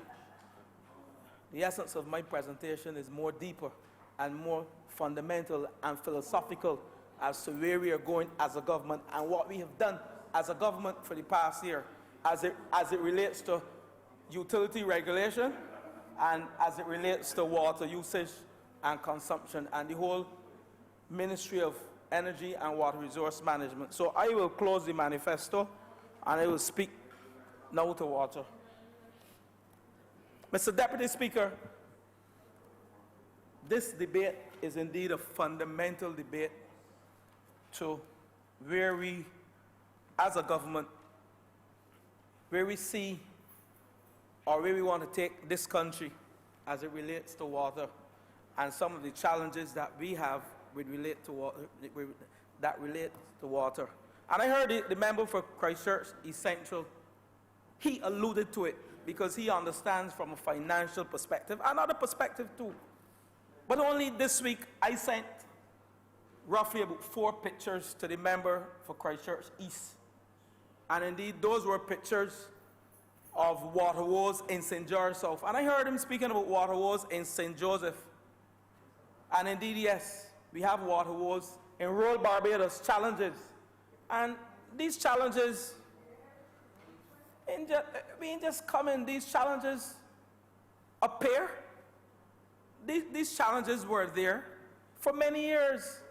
And indeed, what we are doing with this with this bill before the House, Deputy Speaker, is to ensure that we create a framework and a strategy that we can address the challenges with water in rural Barbados and indeed in the country as a whole.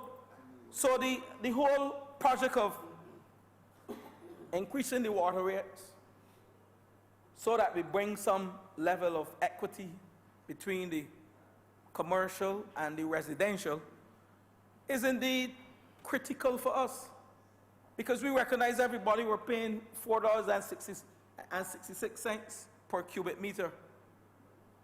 And indeed, those persons, those households who use less than 40 cubic meters, they're paying the same rate as commercial entities that use more. But we are not killing the commercial entities.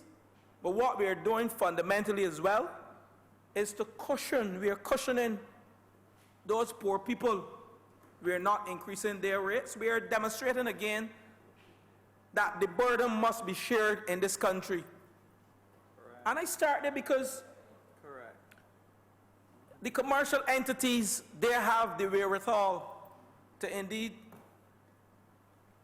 to structure their costs, their input costs. I'm not saying to raise costs of items astronomically, but with respect to managing their businesses and utilizing less water.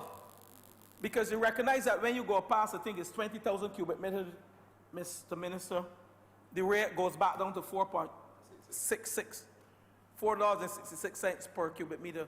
So we are being fair. This is transparency in legislation. We are fair across the board. And I want to compliment the minister and the Prime Minister, who indeed saw it fit not to deregulate, but to exempt, and I will speak to that as I wrap up, because this has implications for the Fair Trading Commission that falls under the purview of the Ministry of Small Business, Entrepreneurship and Commerce, which I happen to be the minister.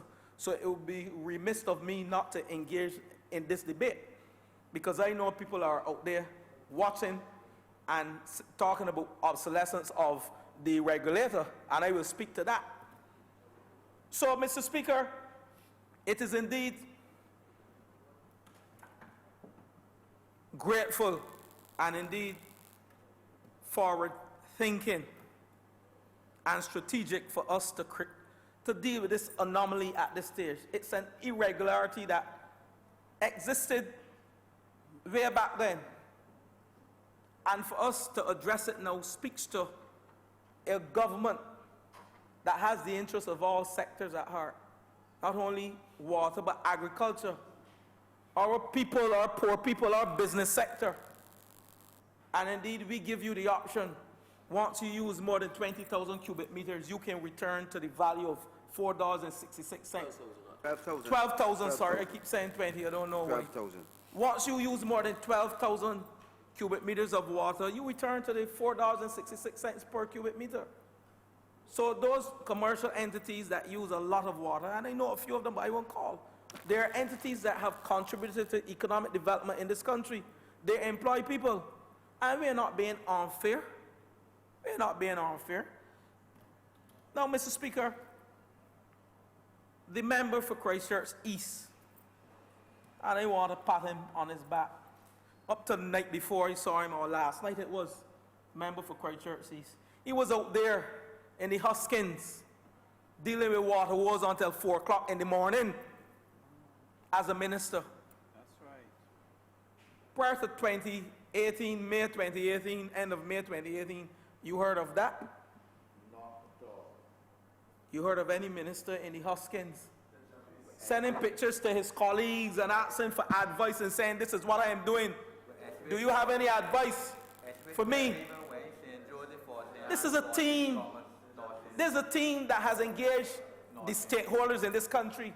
Everything we have done thus far, and we continue to do. And I want to compliment this young man that I love to line with, and he worked very hard. The member for Christchurch East.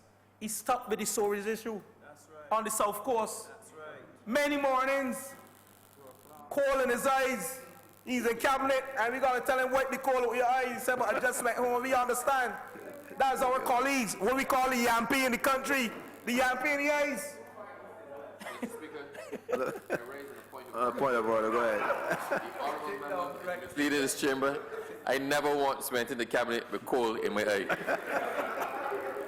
Mr. Speaker, Right. you know, point remains that this honourable member has done significant work for the past year, and he can pat his chest to say he has solved one of the mission critical problems in this country. Admirably so.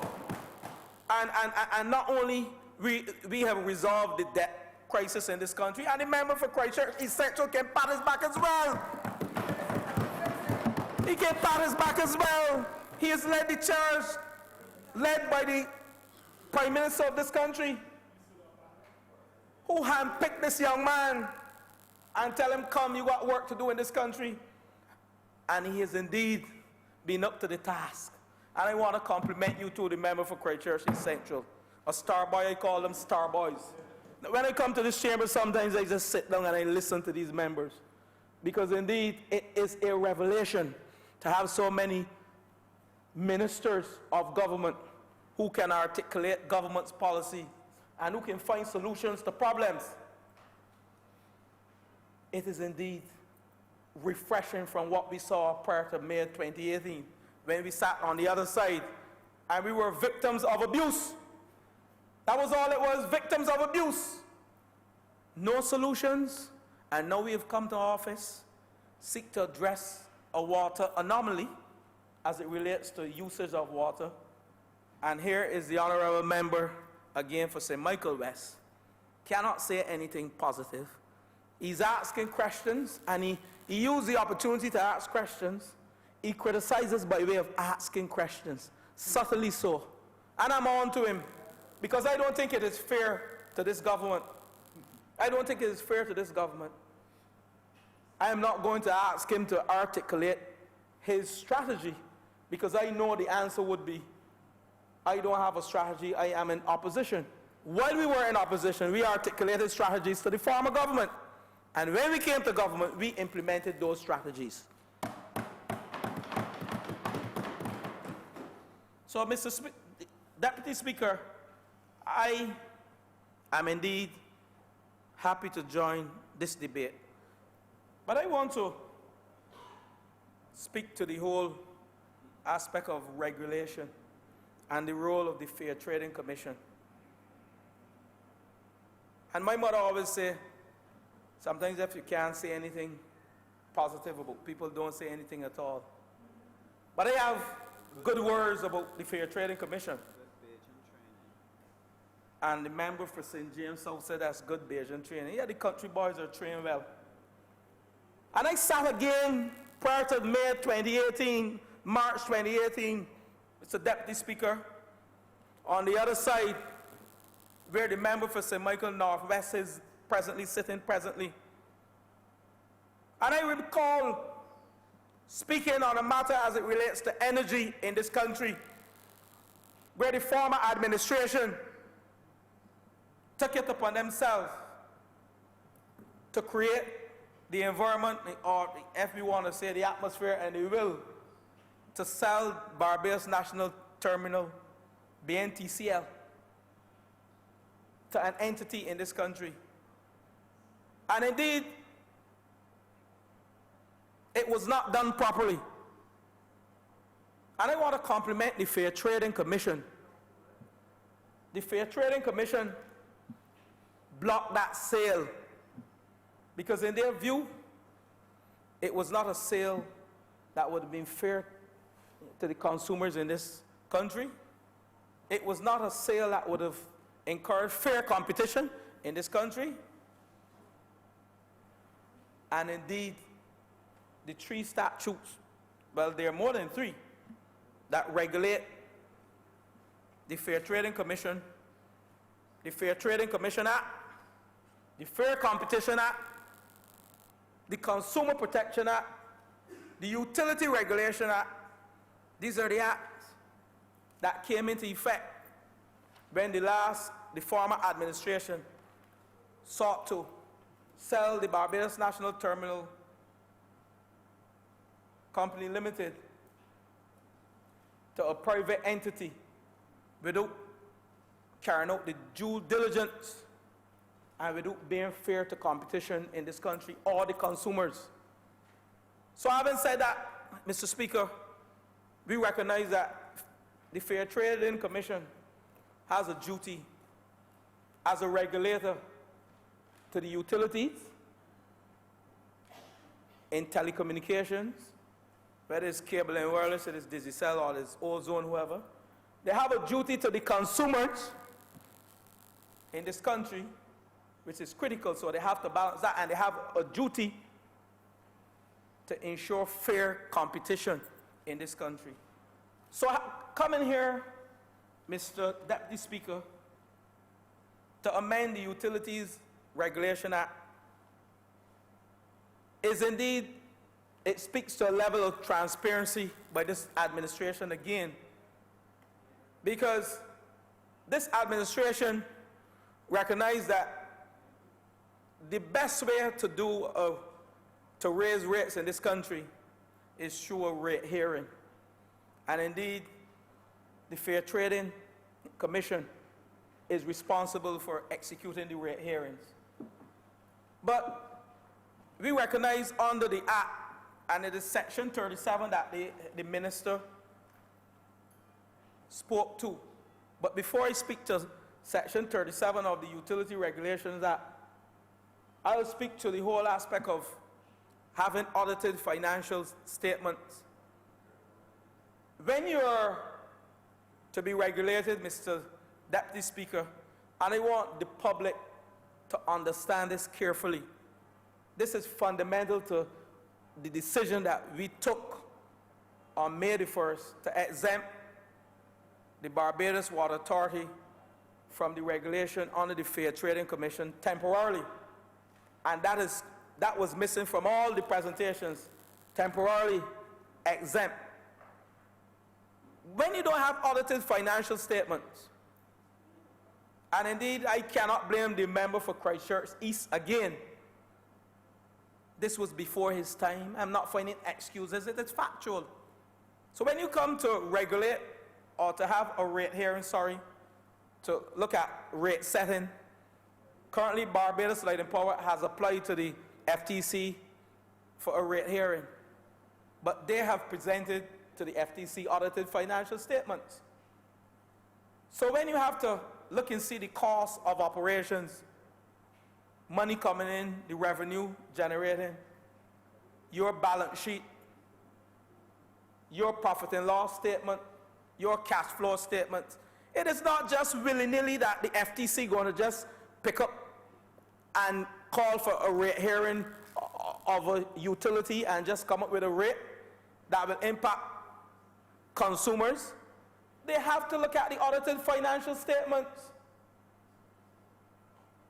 They have to use that as a basis by which they can come up with the best form of the weighted average cost of capital, whatever methodologies they're going to use. And they have to hire a consultant. I don't think any consultant that value their worth will come to issue a rate hearing and a rate for Barbados Water Authority under these circumstances. But we cannot wait until we get the books right. And it speaks to a government who is about action that will impact the lives of all the people in this country, whether the working class people, the business sector, whoever. So I want to compliment the Prime Minister again. And we are not deregulating water, we are exempting water, because when we examine Section 37 of the Utilities Regulation Act, and you can pull it up, because indeed this is the section that we have to speak to, and it speaks to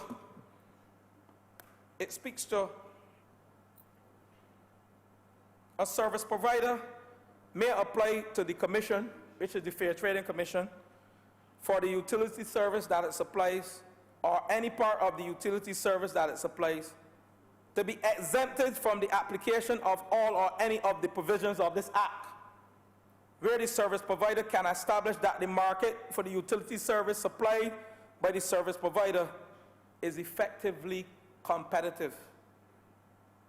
That's the first part of Clause 37.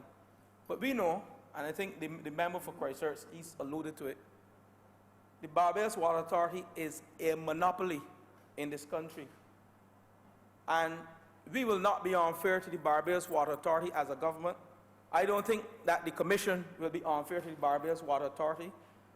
But they do not comply to what we have here as Clause 37, Section 1. Is not an effectively competitive market. And then Section 2 says that the Commission shall consider whether the utility service supplied by the service provider should be exempted and shall make a recommendation to the Minister. And it goes on further to say that the Minister may, on the recommendation of the Commission or on his own initiative, exempt the utility service supplied by any service provider or part of that utility service from the application of all or any provision of this Act, where the minister is satisfied that the market for the utility service supplied by the service provider is effectively competitive. And critical to what we are doing are the two words, effectively competitive. And we recognize that conforming to Section 37 of the entire Utility Regulations Act is indeed, we couldn't find anything within the Act to address this anomaly. So, Mr. Speaker, I just give you two reasons. The lack of audited financial statements, and the second thing, when we examine the Act in order to address this anomaly, because we couldn't go to the rate hearing as a result of the lack of our financial statement. So what is the next best thing to do, having looked at these two areas?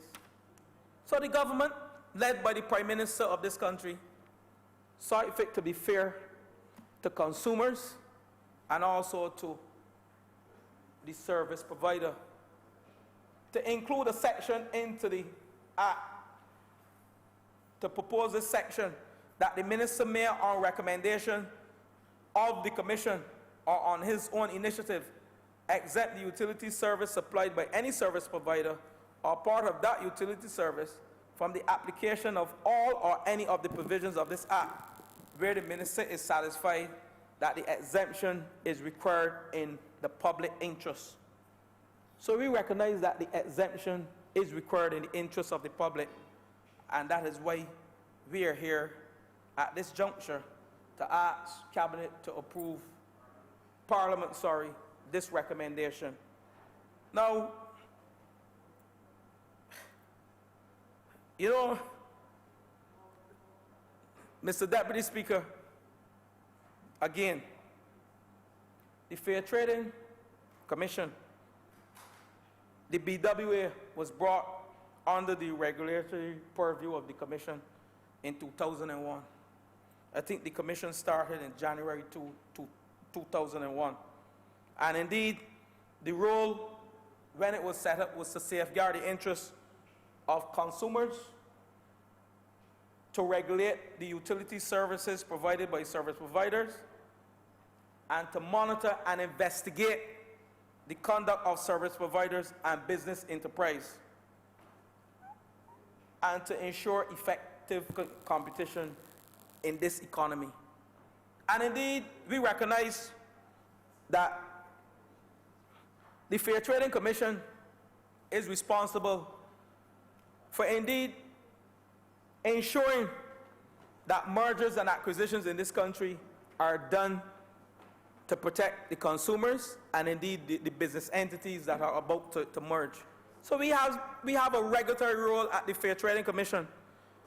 But let the Cabinet and the people of this country know that the precedent has already been set. This government, we are doing nothing new. And I can let you know that the precedent have already been set to exempt the Barbados Water Territory from under the purview of the Fair Trading Commission. And it was done back in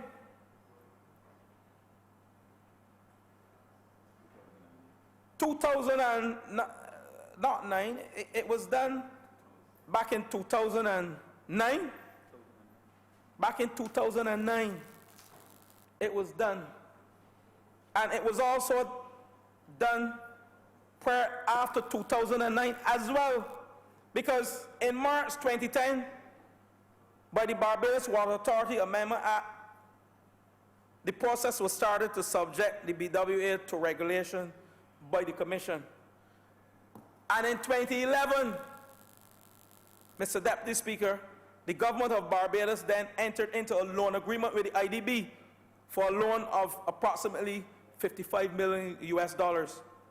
The loan was intended to facilitate a water and sanitation system upgrade and program. And one condition of the loan, Mr. Deputy Speaker, was external regulation, since the Barbados Water Authority was viewed as deficient in terms of its economic affairs and therefore the regulation by an independent entity was critical in improving its efficiency. So the precedent has already been set. So, Mr. Deputy Speaker, we are not doing anything that is new. We are not taking away the powers of the FTC. It is an exemption and not a deregulation. And for those persons who are out there, the pundits that are out there, that are speaking to the obsolescence of the FTC based on what we are doing, tell them that the Act, the Utilities Regulation Act, Section 40, will deal with them if they think that they are bigger than the Fair Trading Commission. So indeed, what we are doing here is about improving the Barbados Water Authority to ensure that we generate revenue to fix the water woes that we speak about daily, to fix the water woes that are in Herman Clark Road. We don't have a water main in Herman Clark Road in Eastland. Mr. Deputy Speaker, you know that road very well. Yeah. To fix those in Eastland, in St. Joseph. So we welcome this initiative. But I don't want the public to listen to this chamber to think that we are doing anything that is wrong, that is bad, because the precedent has been set in 2011 and in 2014, where water then was deregulated, but we are not deregulating water, we are exempting water right now, so we could correct this anomaly and hand it back to the Fair Trading Commission. The Fair Trading Commission's operating costs annually, basically 7% of its operating costs comes from that levy that we collect from the Water Authority. But we are not removing that levy. That levy will still go to the Fair Trading Commission. So there's no negative cost adjustment with respect to the Fair Trading Commission as a result of what we are doing here. And the Honourable Member for St. Michael West is speculating and talking about people are out there. So I am here to alleviate all the fears that those persons that are regulated have. And as we are on the brink of a rate hearing from BLMP, don't worry, there's no obsolescence as it relates to the Fair Trading Commission. The Fair Trading Commission also employs a water analyst. People are out there speculating that the water analyst's job is no longer, that the water analyst's job is obsolete. Why would you make a man's job obsolete when we are doing a temporary adjustment? So the water analysts can breathe comfortably tonight as we speak from the floor of this lower chamber that there will be no staff adjustments to the Fair Trading Commission, there will be no cost adjustments to the Fair Trading Commission, and it is business as usual. The Fair Trading Commission, set up in 2001, has done a remarkable job as a regulator in this country. And again, I am here on the floor of Parliament complimenting the staff of the Fair Trading Commission and the commissioners, the 11 commissioners, who indeed govern the affairs of the Fair Trading Commission, and to let them know that this government, what we are doing, is indeed will improve their efforts at regulating utilities in this country. Because we have to make sure, and the onus is on the Minister of Energy and Water Resources to make sure that he has those audited financial statements. And he was transparent in his presentation. He said openly that yes, we have a problem with the audited financial statements. He didn't hide it. He came to the country and he came to this lower chamber and he said to you point blank, we have a challenge. And indeed, he's about to fix that challenge, just like he has fixed the sewerage system. So, Mr. Deputy Speaker, I want to say to the Fair Trading Commission and those persons who are waiting for the renewable energy tariff, because in that too will unlock investment in this country. Presently, the Fair Trading Commission is engaging in a consultancy to come up with a feed-in tariff rate for renewable energy that indeed would unlock investment in this country. And indeed, the Prime Minister has articulated that any investment in this country in renewable energy In tourism, we spoke about that earlier with the Hyatt Hotel. Our business people must benefit from the investment. So I say to the Fair Trading Commission, monies that we have allocated to come up with the study to have a very fair rate for renewable energy in this country, carry on with your mandate and your mission of indeed regulating and ensuring fair competition, and indeed that the consumer is treated fairly in this Barbados as we, the government, seek to rebuild this country. And with those words, Mr. Deputy Speaker, I'm obliged. I'm obliged. Member for St. Michael South. Thank you very much, Mr. Deputy Speaker, sir. Mr. Deputy Speaker, sir, I rise to support the honourable member for Christchurch East. And on this presentation, sir, on water, which is the most important topic, sir, I intend to be brief. But Mr. Speaker, sir, Mr. Deputy Speaker, sir, I mean, it is an obvious thing that water is perhaps, if not the most important thing for life, among the most important things for life. It is also, sir, known across Barbados that Barbados has some water challenges, Mr. Deputy Speaker, sir. But what is equally evident to me is that in the last year, there have been more strides made by the honourable member for Christchurch East to make wrong things right in that area than they have been for a long, long, long time in Barbados. In fact, Mr. Deputy Speaker, sir, it is fair to say that the honourable member for Christchurch East has done extremely well, above and beyond, sir, in his efforts to bring Barbados's water situation into a modern reality. And we must accept, sir, that water is a basic human right. And by being a basic human right, sir, that means that it must be affordable, it must be accessible, sir. There must be no disproportionate way. Some people may not or should not get water, while other people get as much as they want, Mr. Deputy Speaker, sir. It also means that when we turn on our taps, sir, we expect to get a good quality water as well. So we have now, sir, to look at how we collect, how we distribute, how we save, how we share, how we use, how we treat water, sir. And that is going to be very, very, very important for us as we go forward. But, Mr. Deputy Speaker, sir, there is a conversation that is always being had in this Parliament, sir, when the Honourable Leader of the Opposition speaks, sir, which would give the public, and I do not intend to speak to that now, but it would give the public the impression that this government does not care about the people who are most vulnerable. And I think it has become a most unfortunate position for the Honourable Leader of the Opposition to take over the last few debates that we have had. And it is very clear, sir, in all that this government has done and all that we continue to do, sir, that we prioritize the interests of the working class, that we prioritize the interests of those who are most vulnerable, that we make sure, sir, that there are some things that, regardless of the conversation, sir, even in an economic conversation like the one we had this afternoon, sir, that we also make it a conversation around social policy, and that we are talking always about poverty reduction.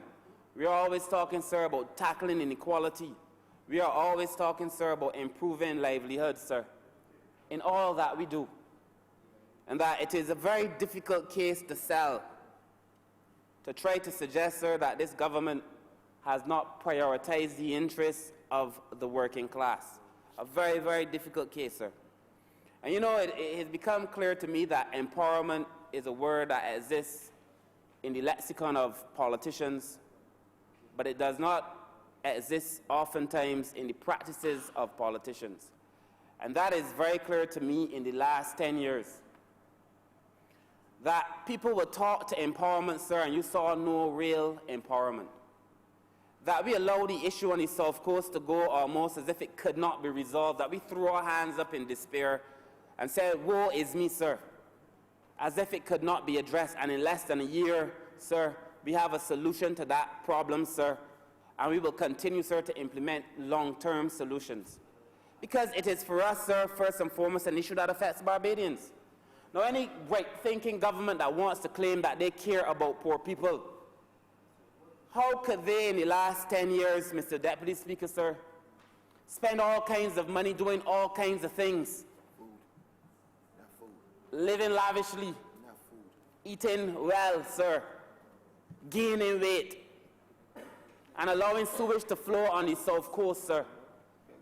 And the average Barbadian, sir, could not live well. And when it became evident, when this government, sir, at that time we were in opposition, when the Honourable Prime Minister, sir, the Honourable leader of this party, sir, when she made it known that they were having these problems, they got together and decided that they were going to go for a swim in it. Because it was more of a concern for them to pull a veil or try to pull a veil over the eyes of Barbadians than to tackle these long-term issues, sir. Empowerment for that government was just a word, but for us it is a principle, sir, and we are living and standing by it. And everything that we do, sir, has been to empower poor people. Everything that we do. And that is why, sir, I suspect that over the next few years you will see a revolution in the way Barbadians have now a relationship with water. But if, sir, you're going to do it, you have to do it right. You can't just do it. That is why we have to fix the South Coast problem, sir.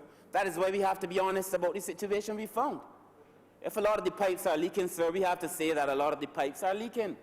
If some Barbadians cannot get access to water, we have to say they can't and that we are trying hard to fix it, Mr. Deputy Speaker, sir, because leadership in this moment demands that. And that we have a leader, sir, who holds all of us accountable for the things that we say and the things that we do. Look, I have had now some senior jobs. I've been privileged, sir, to have senior jobs, sir. I watch the way, sir, that we have to come to Cabinet and report. We have to set targets and report on those targets, Mr. Deputy Speaker, sir, so that we run the government, sir, almost like a serious private sector enterprise. All of us trying to ensure that Barbadians can live. And in the last 10 years, you had a wanton disregard for the state of affairs in this country.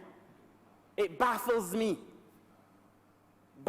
now that people are now suddenly emerging from the woodwork with a lot to say about the way the government has treated to their affairs, sir. It baffles me. And that for the last 10 years, when nothing was done, all of a sudden people now find their voice, Mr. Deputy Speaker, sir. And you know, the opposition leader, sir, when he speaks in here sometimes, always having something to say, opposing for the sake of opposing. I used to teach social policy. I taught policy for a long time, and you have to know when you have a teaching moment. There is a theory referred to as solipsism. It is the theory, sir, that nothing exists. And in fact, if something were said to exist, sir, nothing could be known of it. And if something could be known of it, sir, nothing could be communicated about it. In fact, this theory suggests, sir, that the only thing that exists is one's own mind. And that nothing exists outside of your mind. And I feel sometimes, sir, that the Honourable Leader, sir, is dealing with solipsism. And that nothing exists outside of his mind, because no matter what we present in here, always this desire to oppose it for opposing its sake, sir. No matter if it makes a lot of sense. We've been very, very honest about the situation that we found. We have said this is what we're dealing with, sir, and we've attempted to deal with it. And Mr. Deputy Speaker, sir, I want to commend the Honourable Member for Christchurch East for his stellar leadership in this regard, sir. In this regard, sir, for dealing with the South Coast. And in his attempt, sir, to deal with the water problems that Barbados is facing. It is not going to be easy, Mr. Speaker, sir. It is not going to be easy. In fact, I said to him one day, whenever it rains in Barbados, I think about him. Because there was a time before we applied the kind of leadership that we brought to this, whenever it rained, sir, they had an issue on the South Coast. And thanks to him, sir, we're not dealing with it at that level anymore. But I know he's worked very, very hard to bring relief to average Barbadians and to poor people. And Mr. Deputy Speaker, sir, I want to speak, sir, very quickly, because I said I was going to be brief, about the water usage in Barbados, but specifically as it relates to the markets. The Honourable Leader of the Opposition, I saw him in the paper visiting the markets, sir. And I know, sir, but in keeping with how he has now suddenly changed his persona, instead of reporting on the good things that they said were happening in the market, sir, of course, you only reported on the bad things. It has now come to be who he is and what we expect from him, unfortunately. But, Mr. Deputy Speaker, sir, in the markets, and, you know, I also hope that when he was there, he bought some fish, and that he gave the good people in the markets a sale. That's what I hope, instead of trying to engage in this fishy business. But, Mr. Deputy Speaker, sir, the state of the market, sir, is one thing, sir, that has troubled us from the time we came into office. Troubled us. The markets remain, sir, the greatest manifestation of the dereliction of duty of the Democratic Labour Party government. All of them in a state of disrepair, Mr. Deputy Speaker, sir. All of them, sir, needing care and attention. All of them.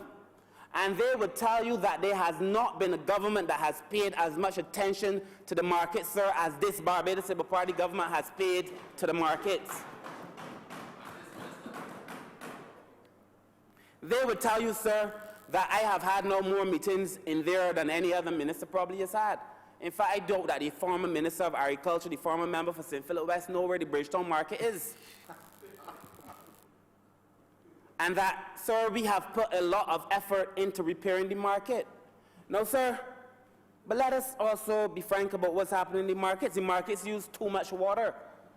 Too much water. So I've been in the market, sir, and I've seen hoses attached to a pipe on at maximum capacity and running straight into the sea. Running straight into the sea. So all that water just wasting, sir, running straight into the sea. I've seen hoses filled with holes and water squirting all over the place, or connections that are so bad, sir, a significant amount of water being wasted, sir. And I have seen all these things in the market several times. Or sometimes, sir, when you go to buy fish, you might find the water running as the vendors talk to you sometimes. And the markets use a significant amount of water. In fact, sir, as it stands, the average monthly bill in Bridgetown for water is $36,000 a month. And that is for water. As it is. You know that is about to go up. The average monthly bill in Bridgetown is $36,000 for water. The average monthly bill in Oistins is $13,500 for water. Mr. Deputy Speaker, sir, we paid to the Barbados Water Authority at some point last year $833,000, trying to clear some of the arrears, sir, of the past, because we as a government committed that we will not be carrying forward any debt. And now, sir, the Barbados Water Authority and us have come to an agreement, and they've written off some of that debt, sir, so that this Barbados Labour Party government now has no debt for water to the Barbados Water Authority, sir. But that we continue to waste water in the markets cannot be denied. And Mr. Speaker, sir, Mr. Deputy Speaker, sir, the rate that is paid by vendors in the market as it stands, sir, is 75 cents a day. 75 cents a day. That's what vendors pay. Now, the good thing about this is that in all of our meetings, the vendors have said that they are willing to pay more per day to use the market because they realize, sir, that they're paying too little. I did not come up with it. The Honourable Prime Minister didn't come up with it. The Minister of Agriculture did not come up with it, sir.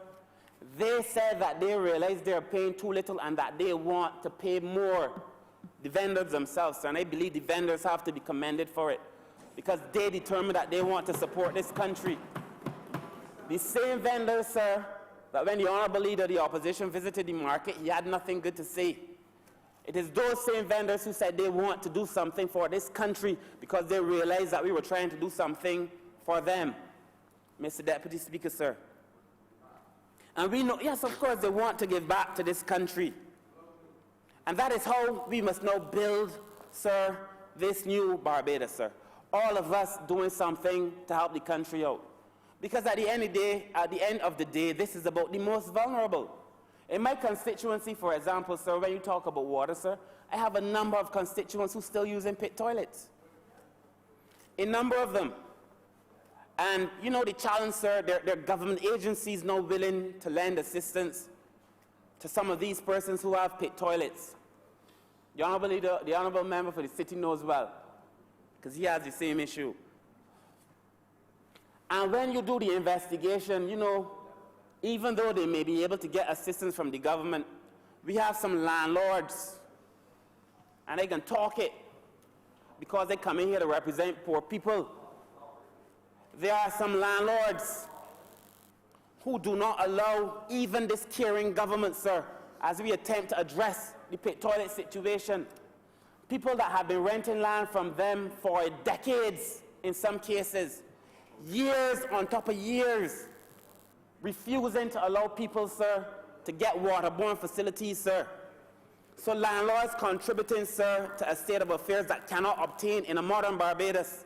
Mr. Deputy Speaker, sir, it bothers me. And we have some family members too, uncles and sisters and brothers, who have people renting land from them, sir, and will not allow their own family, sir, to get waterborne facilities. It cannot continue. And I suspect, I look forward to the day when we have a more radical conversation about how the ownership and people's relationship with land in this country has to change. So that poor people who are being denied access to land, not to waterborne facilities, not because the government doesn't want to do it. So we want to do it. Well, Urban has already committed to doing it for me in about 3 or 4 places. And landlords saying that they cannot put waterborne facilities on their premises for people who have been renting for them for 20 years. But that can't be right, Mr. Deputy Speaker, sir. And it has to be addressed, sir. And I believe, sir, we are going to address it in the near future. But Barbados has to become a modern country, sir. And that to do so, sir, we must address the things that have not been addressed, so that when we start talking about water, it doesn't make sense, sir, we're talking about water and everybody can get access to it. And for me, I would never be comfortable in my soul and in my spirit, sir, to be dealing with that kind of distorted development, where one people have access to certain things and other people don't have access to it. And if we're talking about water, sir, it has to be water for everybody. And people should have access to waterborne facilities. And the honourable member for Christchurch East, I know as much as he's working, sir, he too would like to see everybody having access to water, so that people should not be denied, sir. I began by saying that it is a basic human right. And people should not be denied this basic human right, sir. And then the last point I wish to make, Mr. Deputy Speaker, sir, because I said I would be brief and I saw the disbelief on the honourable member for the city. The last point I would make, Mr. Deputy Speaker, sir, is that in Bridgetown and in other areas, sir, I would like to see more water coolers. Jeffrey, it was just you. You know, I would like to see people having access to water. And the reason, sir, is, you know, and proper bathroom facilities. Mr. Deputy Speaker, sir, it is, you know, we as a government, sir, we put a ban on single-use plastics. We didn't ban water bottles, but we put a ban on single-use plastics. And if people had more water, I believe, if there were more water coolers throughout town and in other places, people would then be able to get access to water while not having to walk around with plastic bottles or having to use a plastic cup. So that all of government's policies must be interrelated. So that when we speak of access to water, sir, everybody has real access to water. And that is the kind of Barbados, sir, that I believe that we must now build out. So, Mr. Deputy Speaker, sir, this is really a conversation about leadership. And by any measure, any gauge, any barometer, this Barbados Labour Party government, sir, has exercised real leadership when it comes to dealing with the issues of water in this country. Second to none, Mr. Deputy Speaker, sir. And even though, as I said, sir, some people exist only in their minds. Some people cannot see past their own self. You know, in social theory, too, there is this thing called dramaturgical interaction, that all the world's a stage. And that basically all the men are players with their entrances and exits, like Shakespeare said. But in dramaturgical interaction, sir, you have an on-stage persona and an off-stage persona. You have you when you're front stage and when you're off stage. I sat, Mr. Deputy Speaker, sir, and I feel as if we come to this parliament sometimes, sir, and allow, sometimes because we like the man, the Honourable Leader of the Opposition, to say things that make no sense. Mr. Deputy Speaker, sir, because we appreciate him being He's still the honourable member. the Honourable Leader of the Opposition, sir. I apologize. I have a lot of respect for him. The Honourable Leader of the Opposition, sir, sometimes says some things, sir, that makes me wonder. And that is why I have to wonder about front stage and backstage. It's really a social policy theory, and I taught social theory for a long time, where you would say one thing privately, backstage, and then you would come in the public because you're performing now, it's a drama, and say something completely different when you're front stage. And 1 minute you begin by agreeing with the government on everything and conclude by disagreeing with the government on everything. It really is a tragedy. In fact, it is a comedy, a comic tragedy. Perhaps, sir, it would be comical, as I said before, sir, if it were not so tragic, the consequences. And I fear, sir, I fear, sir, sometimes that perhaps we get caught up with our role, and that as time goes by, sir, perhaps people get more entrenched into their role. And that if you misunderstand the role, sir, you can miss a moment. This country is now faced with such a wonderful moment in time. We have the opportunity now to be transformative, sir, in our leadership. And by leadership, I mean in the government, sir, and in the opposition. We have the opportunity, sir, and I must thank the unions for their maturity, sir. We have the opportunity, sir, to be mature in the way our unions treat to our problems, the way the NGO sector treats to our problems. And this is a moment, sir, that requires maturity. And it does not require in this moment, sir, for us to try to come here and score cheap political points. There is nobody that can say the Honourable Member for Christchurch East has not done a phenomenal job, sir, as Minister responsible, sir, for water. Nobody. There is nobody, sir, that can say that in terms of how we've treated to developing Barbados, sir, for a place where people would want to come, that the government hasn't done a phenomenal job. And we have to get past this idea that we are opposing for opposing's sake, sir. And, sir, as I close, I want to thank all of the members, sir, on our side, of course. I even want to thank the Leader of the Opposition, sir. Because, sometimes you need somebody to remind you, sir, why you're doing the things you're doing. You need somebody to tell you, sir, sometimes that you got to double down and try a little bit harder. And there are some people, sir, that we would never convince.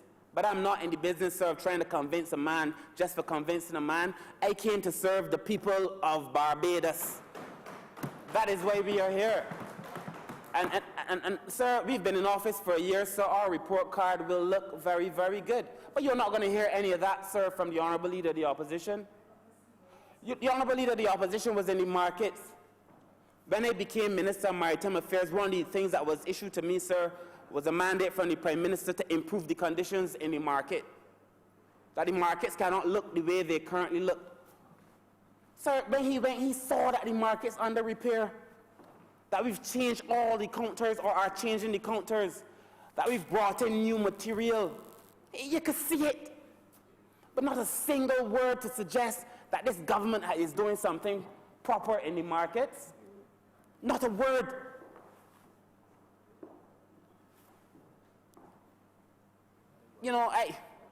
It would be baffling, sir, except that I understand the nature of dramaturgical interaction, and that this is a play for him, but this is real for us, and that we came to save the lives of poor people, and that is why we are here, Mr. Deputy Speaker, sir. So as I close, I wish to commend the Honourable Leader. No, definitely not him. I wish to commend the Honourable Member, the Member for Christchurch East, sir, for his work. And as we all do, sir, we will stay the course. We will stay the course. And that Barbadians have come to realize, sir, that we are not coming here to play. We're not play games. And, sir, all 30 of us, sir, came with a mandate to transform Barbados. 29 of us, sir, are sticking to that goal. And on that, Mr. Deputy Speaker, sir, I wish to thank you for your time. You're welcome. Honourable Prime Minister. Thank you very much, Mr. Deputy Speaker, sir. I know the hour is late, but I felt that having been the person responsible for requesting that this correction be done, that I had an obligation to speak in this debate.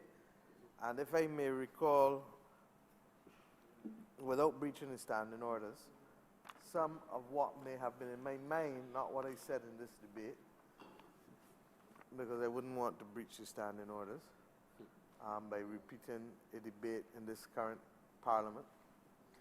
But if I may recall what was in my mind at the time, it was that there was a fundamental inequity between households having to pay at a rate of $7.76, I believe it is, over 40 cubic meters of usage, and commercial entities in Barbados who treat the water as an input into the business, paying at the lower rate of $4.66 for that lower amount, a difference of $3.12 per cubic meter. Now, Mr. Deputy Speaker, as I said just now, water is an input for the average business. That's what it is that uses it. Farm, hotel, hairdressing salon, restaurant, etc. But for the average household, water is an essential commodity for life, for health, for sanitation. And I think that we are clear, as I said on previous occasions over the course of the last year, that Barbados has had one of the lowest set of water rates. It has one of the lowest sets of water rates in the entire Caribbean. I think only Trinidad is significantly lower than us, and that is largely because Trinidad has the benefit of significantly subsidized oil in order to deal with the pumping of water, and hence its overall cost of production is much lower. In our case, I went through and showed how we were much lower, than St. Lucia, Antigua, Jamaica, go right through the region, Bahamas, etc. But I haven't gotten into this debate for a long speech. I've gotten into this debate to really drive home one particular point in the eyes of the Barbadian public. Because sometimes you have to speak short and to drop one point to drive home what you are saying.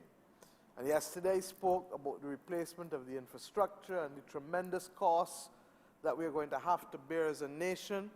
I suspect later this week we've asked for a report from the Minister of Water Resources, the Honourable Member for Christchurch East, with respect to the drought conditions, and I think he spoke to some of it here today, and he'll speak to it more on Thursday after Cabinet.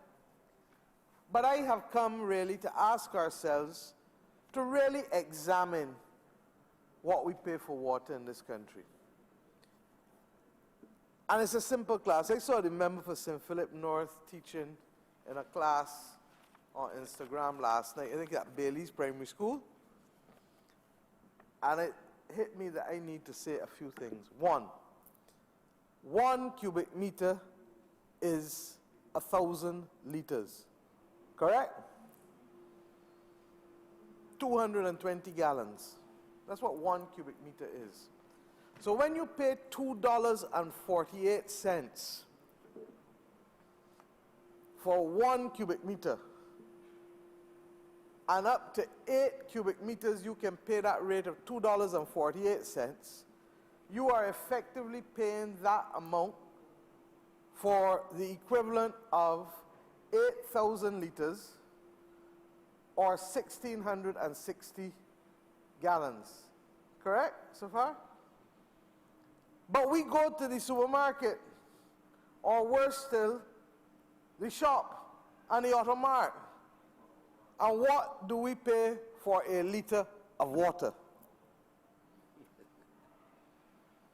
Don't you pay, Mrs. Deputy Speaker? Somebody said $4. That may or may not be correct. It depends on what brand you want. But I can tell you that if you're going to buy a liter of Highland water, it is $4.29 for 1 liter. So that you are paying the equivalent for that 429 cents. 429 cents. You are getting 1 liter of water.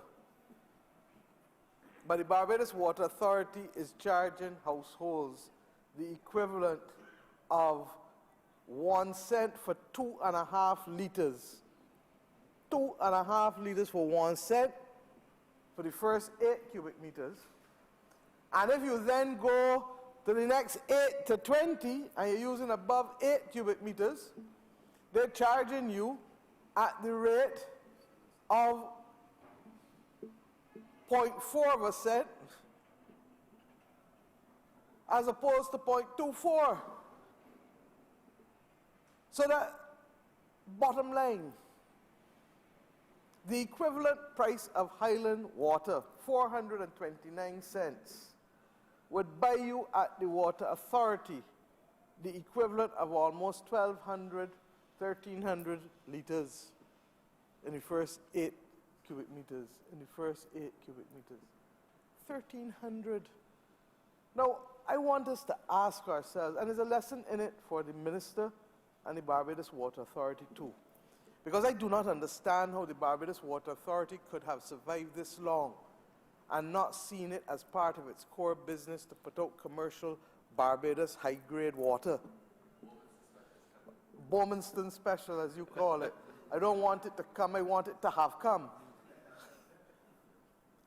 And we allow other countries, Trinidad and UK and France and everybody else to be exporting water into this country. And the Barbadian public buys it willingly and in large numbers. In many instances, a liter of water costs more than a beer. Sometimes the smaller bottles cost more than a beer. Because when you had 4 for 10, that was effectively what you were doing. Paying more for water, which is healthier, so I'm not quarreling with you at all. Because the more water you drink, the better for you. But there has to be a point at which we ask ourselves, and I hope that the Barbados Water Authority will rise to the occasion, that it must demand part of the market by putting out affordable, well-packaged, attractive, and clean water coming through the coral stone of this nation, filtered properly, better for you, because we don't know where some of the rest come from.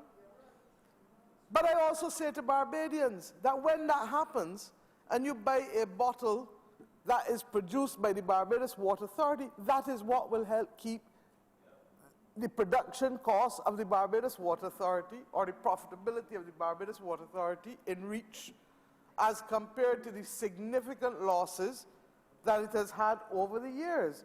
I'm not going to get in today to the capital expenditure. I'm not going to get in today to anything else. Because I think that this point to change Barbadians' patterns is significant. You could fill that bottle, that liter bottle, 1,300 times.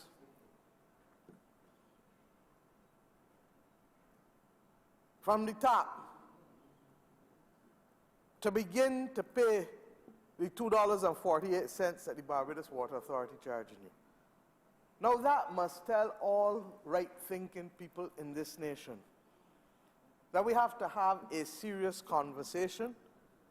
Now is not the time for the increase in rates, but now is the time to correct the anomaly and the disparity between commercial and residential rates. And clearly, it was never intended for a person to pay more for water for their household than to pay for their business, where it is simply an input into whatever it is they're producing. I would only say to you, Mr. Deputy Speaker, that it is against this background, therefore, that what is being done here under the Utilities Regulation Act, and the member for St. George South said it well, it's not intended to remove from the purview the Barbados Water Authority, but those who would want to comment now would have done well to have put us in a position to have had proper audited accounts for the Barbados Water Authority, such that the Fair Trading Commission could have done their job. But it is the absence of those audited accounts, and it is the absence of the Water Authority being in a state to be able to allow for that kind of thing that requires us now to urgently correct this anomaly, because the Water Authority's revenue base must be preserved. And I have already indicated that there is a significant disparity between the database that the Light and Power has of connected persons and the Water Authority. And while we expect the Water Authority to have sometimes less, somewhat less than the Light and Power, the scale of the disparity is what is of concern to us. So this simple amendment allows us, sir, to be able to ensure that we can bring about the collection from the month of May. And may I remind you that in the same way, and there are two separate amendments, is it being done as a cognate debate? Yes. And in the same way that we can have, Mr. Deputy Speaker, a determination that this can be done to correct the anomaly, we come also to validate it from the 1st of May, because the Water Authority needs to have its revenue and the integrity of its revenue collection preserved, and preserved in accordance with the law. I would simply say, sir, that in the budget speech, I announced that there would be a cap of 1,200 cubic meters on enterprises for this new rate, because we recognize that this will be a significant increase in cost for some entities. It therefore means that the maximum that could be charged by the Water Authority to any commercial entity that is not now paying is somewhere in the vicinity of $3,750, because you can only then charge for the differential between the 466 and the 778 up to 1,200 cubic meters per month. So it means that nobody will receive a bill more than $4,000 more for that particular month in terms of usage. They'll have to pay for the volume, but not at the 778 beyond the 1,200 cubic meters. That is what we will do as a holding pattern until such time as the Water Authority can be appropriately regulated by the Fair Trading Commission. But we cannot sit and twiddle our thumbs while we wait for the audited reports to be completed and for the Water Authority to be brought into a state of fitness to allow it to be subjected to the rigor of an appropriate analysis by the Fair Trading Commission, which is where we obviously want to get to. But life was not made as we wanted it, and we have to accept it as it is. And therefore, we seek to correct this anomaly as a bridge until such time as we can put all of the practices before the Water Authority for appropriate review by the Fair Trading Commission. I'm obliged to you, sir, and thank the Honourable Minister for bringing these matters before this chamber. For St. Philip North. St. Philip North. Thank you, Mr. Deputy Speaker. I'm aware of the hour, so hence, as usual, I'll make a short contribution. I want to first of all offer my agreement to the Honourable Minister. I especially know through you, the Prime Minister's presentation, I am in full agreement with the measure. I can honestly say you're one of the ministers that your contribution thus far over the last year has been palpable and most obvious among many of the ministers, and I thank you for that. But while I stand, I want to say a few things with respect to my constituents, and I pray that the Honourable Member for St. George South will not construe it as a criticism wrapped in a question, like how he viewed the Honourable Opposition Leader. But I have some concerns, and I speak on behalf of some of the constituents. One of the main issues I've been confronted with in the last week was the poor supply of water to some of the farmers in St. Philip North, specifically the river plantation area, which occupies about 500 acres, and then to a small extent the Sanford plantation area. I met with some of the farmers after repeated calls and concerns about the lack of the irrigation water from BADMC over the last few months, probably a little longer, which of course leads to the demise of some of their plants. Now, I am aware of the drought, we all are, and I can appreciate that the wells where the supply is coming from would be low. The BADMC had promised the farmers that they would limit the water supply to 3 hours a day. Mind you, 3 hours a day, speaking to some of the very well-educated farmers. I met one in River the other day. I am sure he has an agricultural degree. And he proceeded to explain to me the necessary part in cultivation where you need the excess water to actually get the plant to ripen. And they complained that 3 hours a day is certainly inadequate. But apart from that, the water is on probably, if you're lucky, 2 to 3 times per week, and it is hurting. The other issue that they have concluded contributed to the problem, River Plantation and Sanford also benefit from the Three Houses Spring. One of the issues was that there was damming of the spring by a private landowner. But I'm happy to report, as of this morning, I met with him before he came here, and he has promised to do something about it so the water will be free-flowing. Yes, it is illegal. I checked the law. I'm no lawyer like the Honourable Prime Minister and some of the others in here. But it's actually in law that one is not supposed to dam the free flow of a spring for more than 48 hours at a time.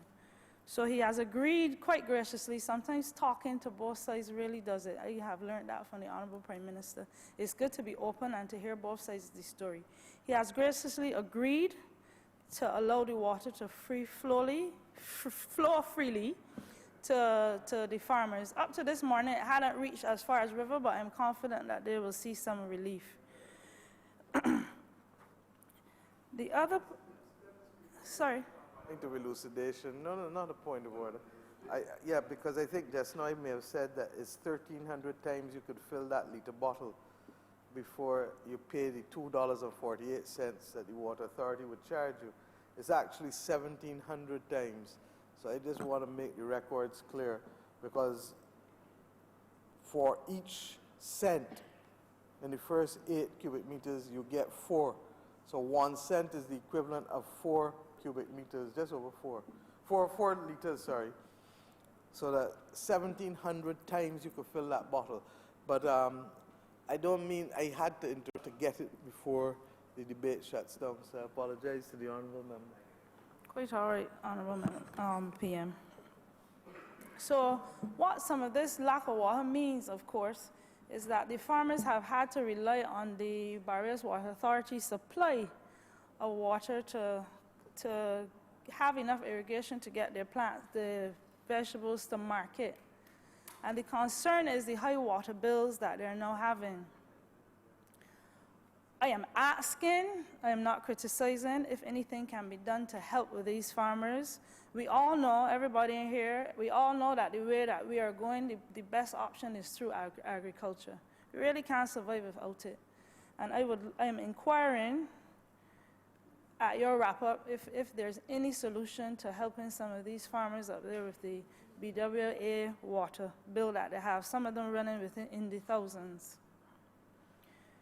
that is one issue that they have up there, and I have promised to bring it here. And I agree with the Honourable Prime Minister. I checked today, could not remember, but there are at least 15 springs that I know of so far in Barbados. Yes, we import Baja water, but I agree that why not process it? Second to Australia, Carlstone water, I think Australia might be the only country that has it. We have some of the purest water in the world. I had a relative, my sister, frankly, that used to work at the government labs, and I had stopped drinking Baja water for a while after I figured out what bacteria was in the water. And I think there's a market open for the use of, it's true, yeah, for the use of spring water.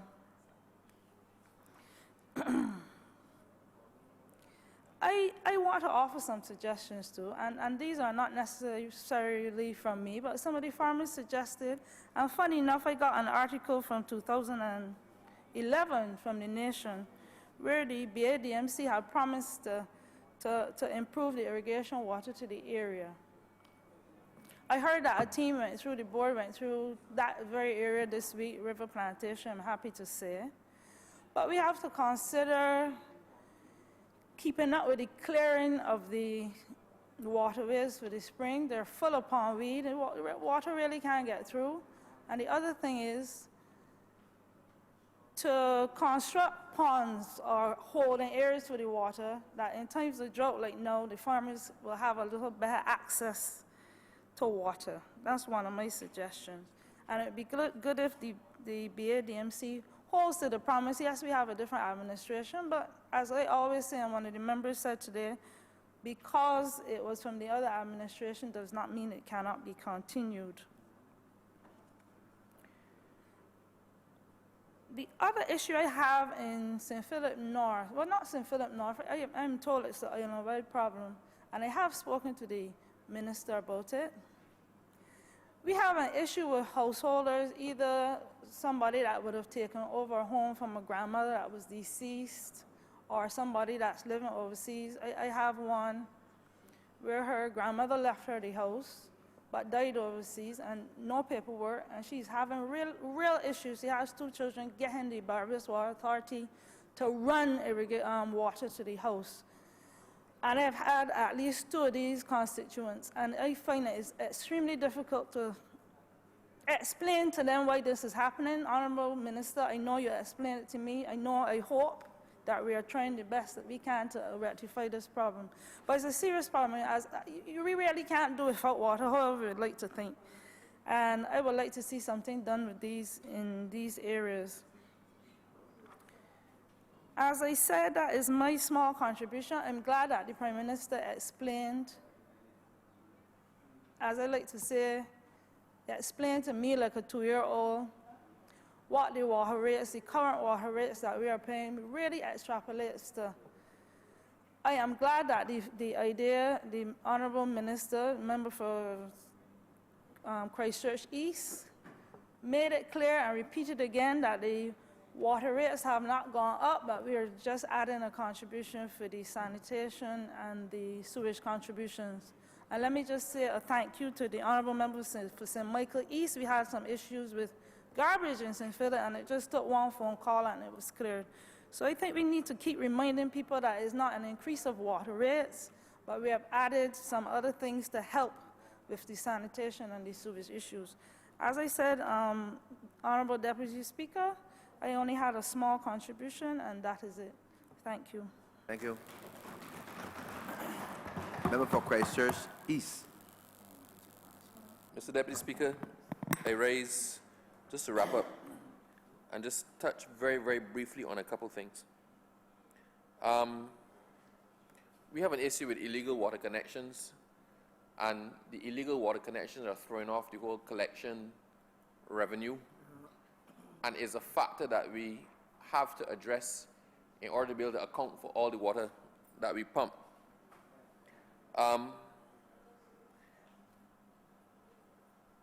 There is also an issue, just to address the concern of the Honourable Member who just spoke.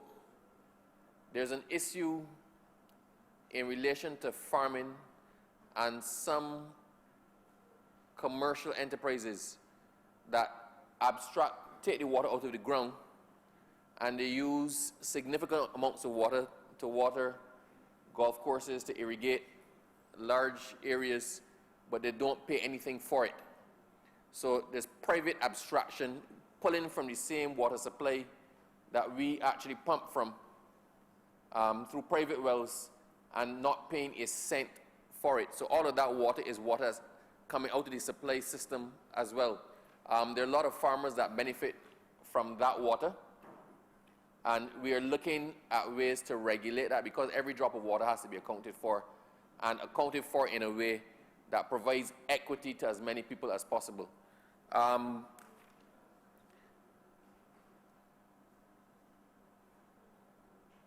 So as not to be too long, I'm just going to touch on the last point. You spoke about solutions for farmers. The Barbados Water Authority is working.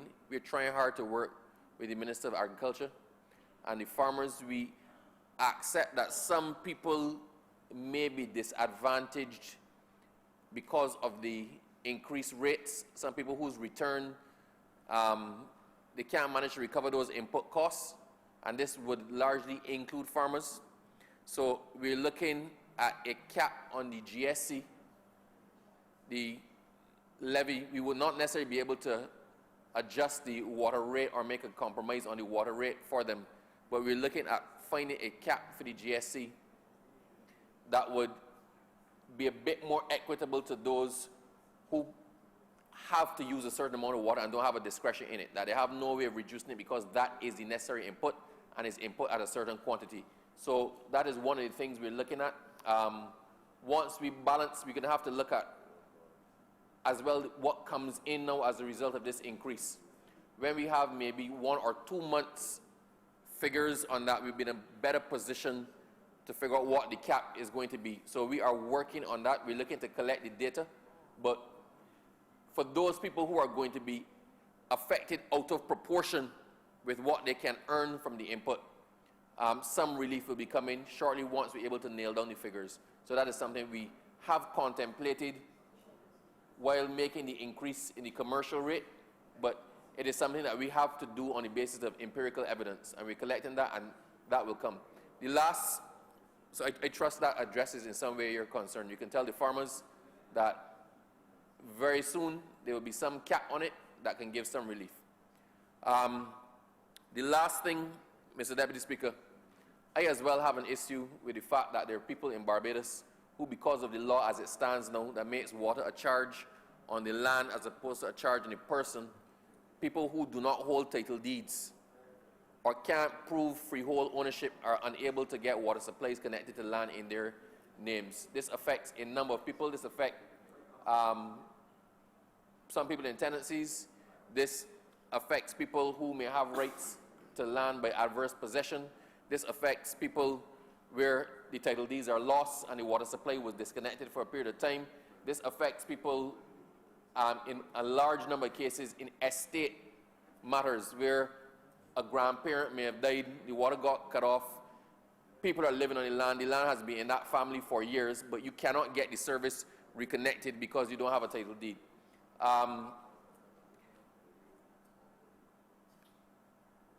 That paper is going to come back very shortly. We are seeking to address that very, very shortly. We had to address the matter of the anomalies of the commercial water rates first, with the understanding that in short order, that will go through the process to bring some legislation to Parliament to address that. I can say to the Honourable Member that I have that saved as a file on my computer, and I'm going through what the amendment needs to look like, and we are working on that. So she can rest assured, because it affects pretty much all of us. All of us in here have constituents who have raised this issue. And as the Minister responsible for energy and water, and because I fundamentally believe that water is a basic human right, the only thing that will kill you faster than a lack of water is a lack of air. So it is an indisputable human right and a necessity. So people should not be disadvantaged from accessing a water supply and being able to pay for it where the circumstances indicate that such is just and equitable. And all that happens, sir, is that we shoot ourselves in the foot.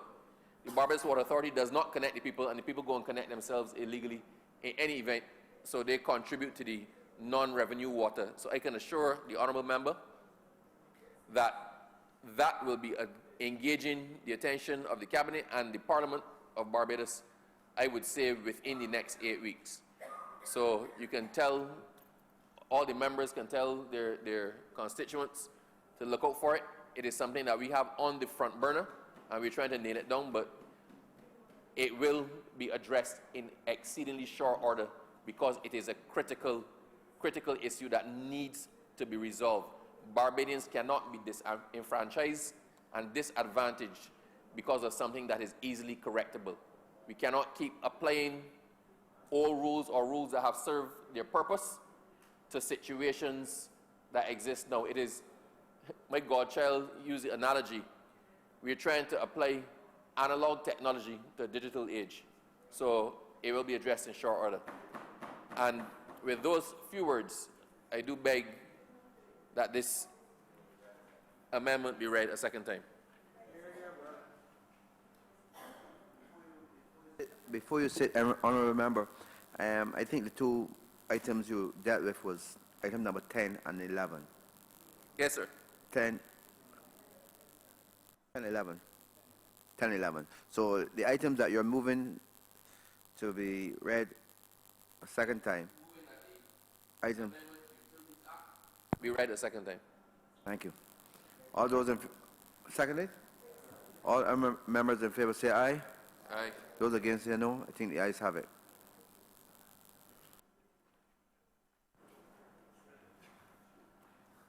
Committee stage. I do beg now, sir, that you do leave the chair and the House resolve itself in the committee for further consideration of this bill. Question is that I do not leave the chair and this House resolve itself in committee for further consideration of this bill. All members in favor say aye. Aye. Those against say no. I think the ayes have it.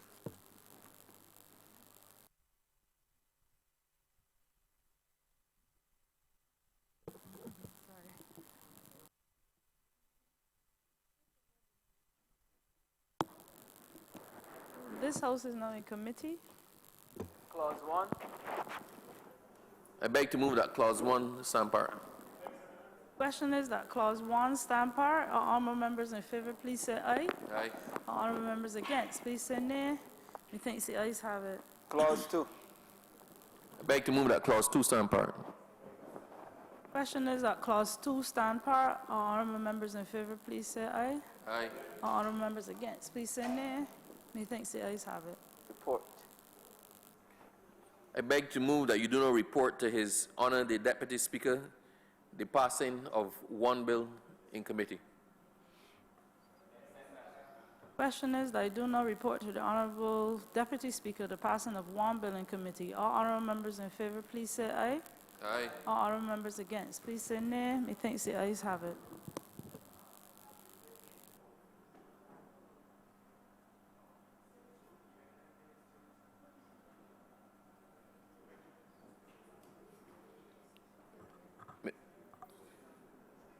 The chairman of committee has reported to me the passing of one bill in committee. Mr. Deputy Speaker, I beg to move that this bill be read a third time. Question is that this bill be read a third time. All members in favor say aye. Aye. Those against say no. I think the ayes have it. This bill. Mr. Deputy Speaker, I beg to move that this bill be now passed and cited as the Utilities Amendment Act 2019. Question is that this bill be now passed and so cited. All members in favor say aye. Aye. Those against say no. I think the ayes have it. This bill is now passed and so cited.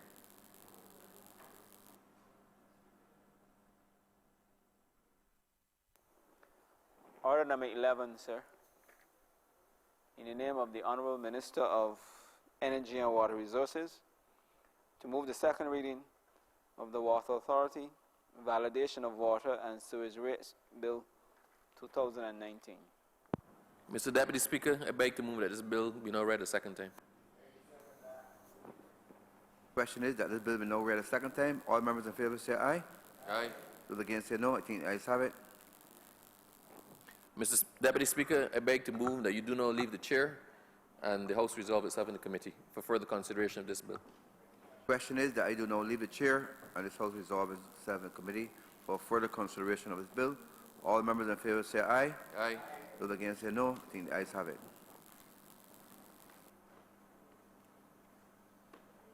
To go again. This house is now in committee. Clause 1. I beg to move that Clause 1 stand part. Question is that clause 1 stand par. All honourable members in favour, please say aye. Aye. All honourable members against, please say nay. Methinks the ayes have it. Clause 2. I beg to move that Clause 2 stand part. Question is that clause 2 stand par. All honourable members in favour, please say aye. All honourable members against, please say nay. Methinks the ayes have it. I beg to move that you do now report to His Honour the Deputy Speaker the passing of one bill in committee. Second. Have a seconder? Question is that I do now report to the Honourable Deputy Speaker the passing of one bill in committee. All honourable members in favour, please say aye. Aye. All honourable members against, please say nay. Methinks the ayes have it.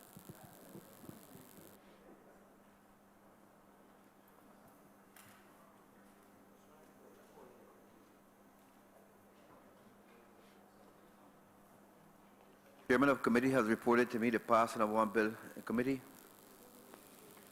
Mr. Deputy Speaker, I beg to move that this bill be now read a third time.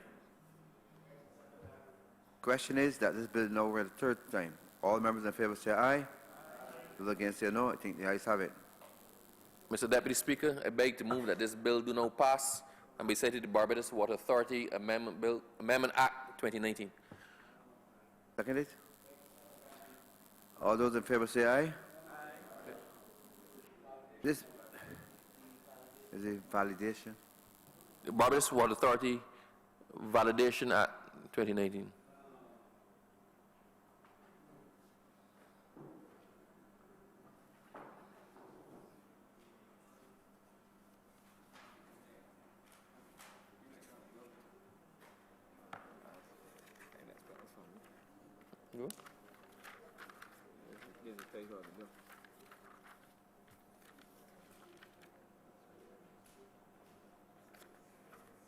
Mr. Speaker, I beg to move that this bill do not pass and be cited as the Barbados Water Authority Validation of Water and Sewage Rules Act 2019.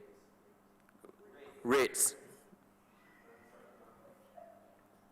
Question is, does the bill be no pass and so cited? All members in favour say aye.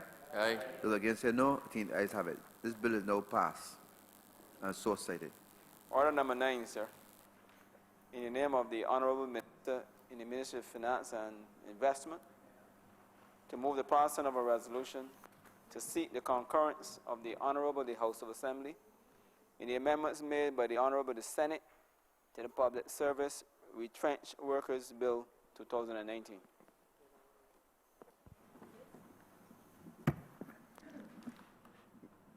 Mr. Deputy Speaker. Mr. Deputy Speaker. Member for Christchurch East Central. Mr. Deputy Speaker, this amendment that was brought to the chamber related to the retrenched workers at the Ministry of Transport Works and Maintenance. And there was an amendment made to the bill in the Senate which we will want to disagree with the amendments made in the Senate.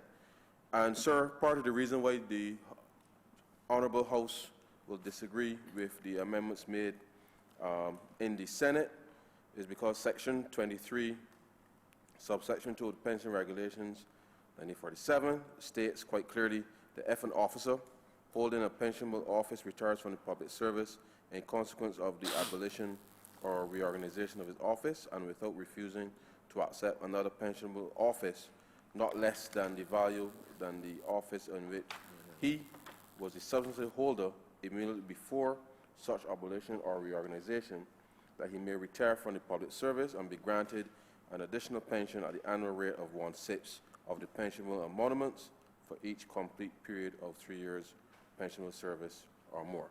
But, sir, The substantive matter here relates to the fact that the amendment spoke to the inclusion of both pension and gratuity, payment of pension and gratuity with respect to the amendment of the bill.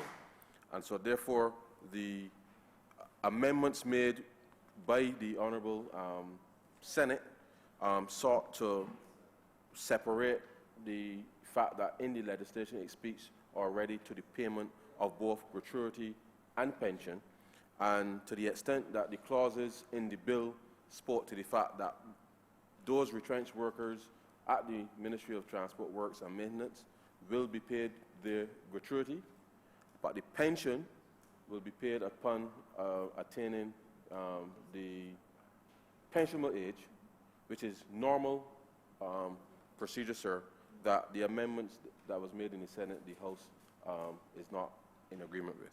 And so,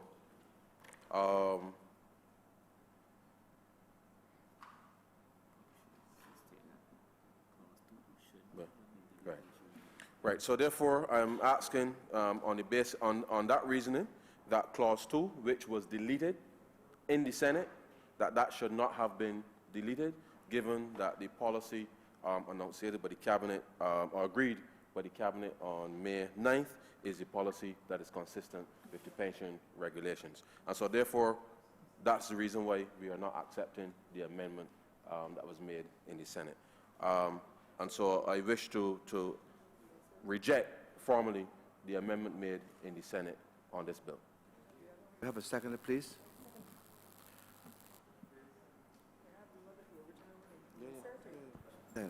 And the question is that we do not agree with the concurrence of the Senate, and that this Honourable House inform the Honourable Senate that we do not agree to their utterances. All members in favour say aye. Those against say no. I think the ayes have it.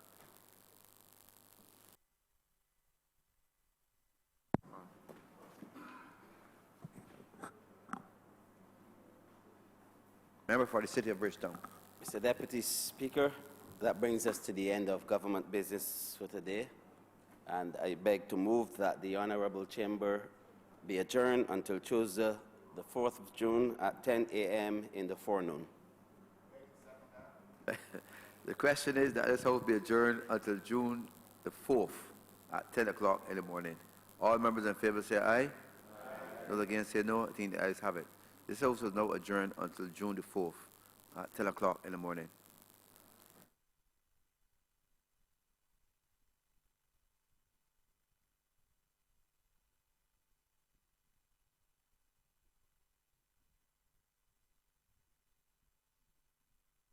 Parliament reminded me that we have to a session tomorrow at the Radisson House at 9 o'clock in the morning, and all members of Parliament, 9 until 1 o'clock, all members of Parliament are asked to attend.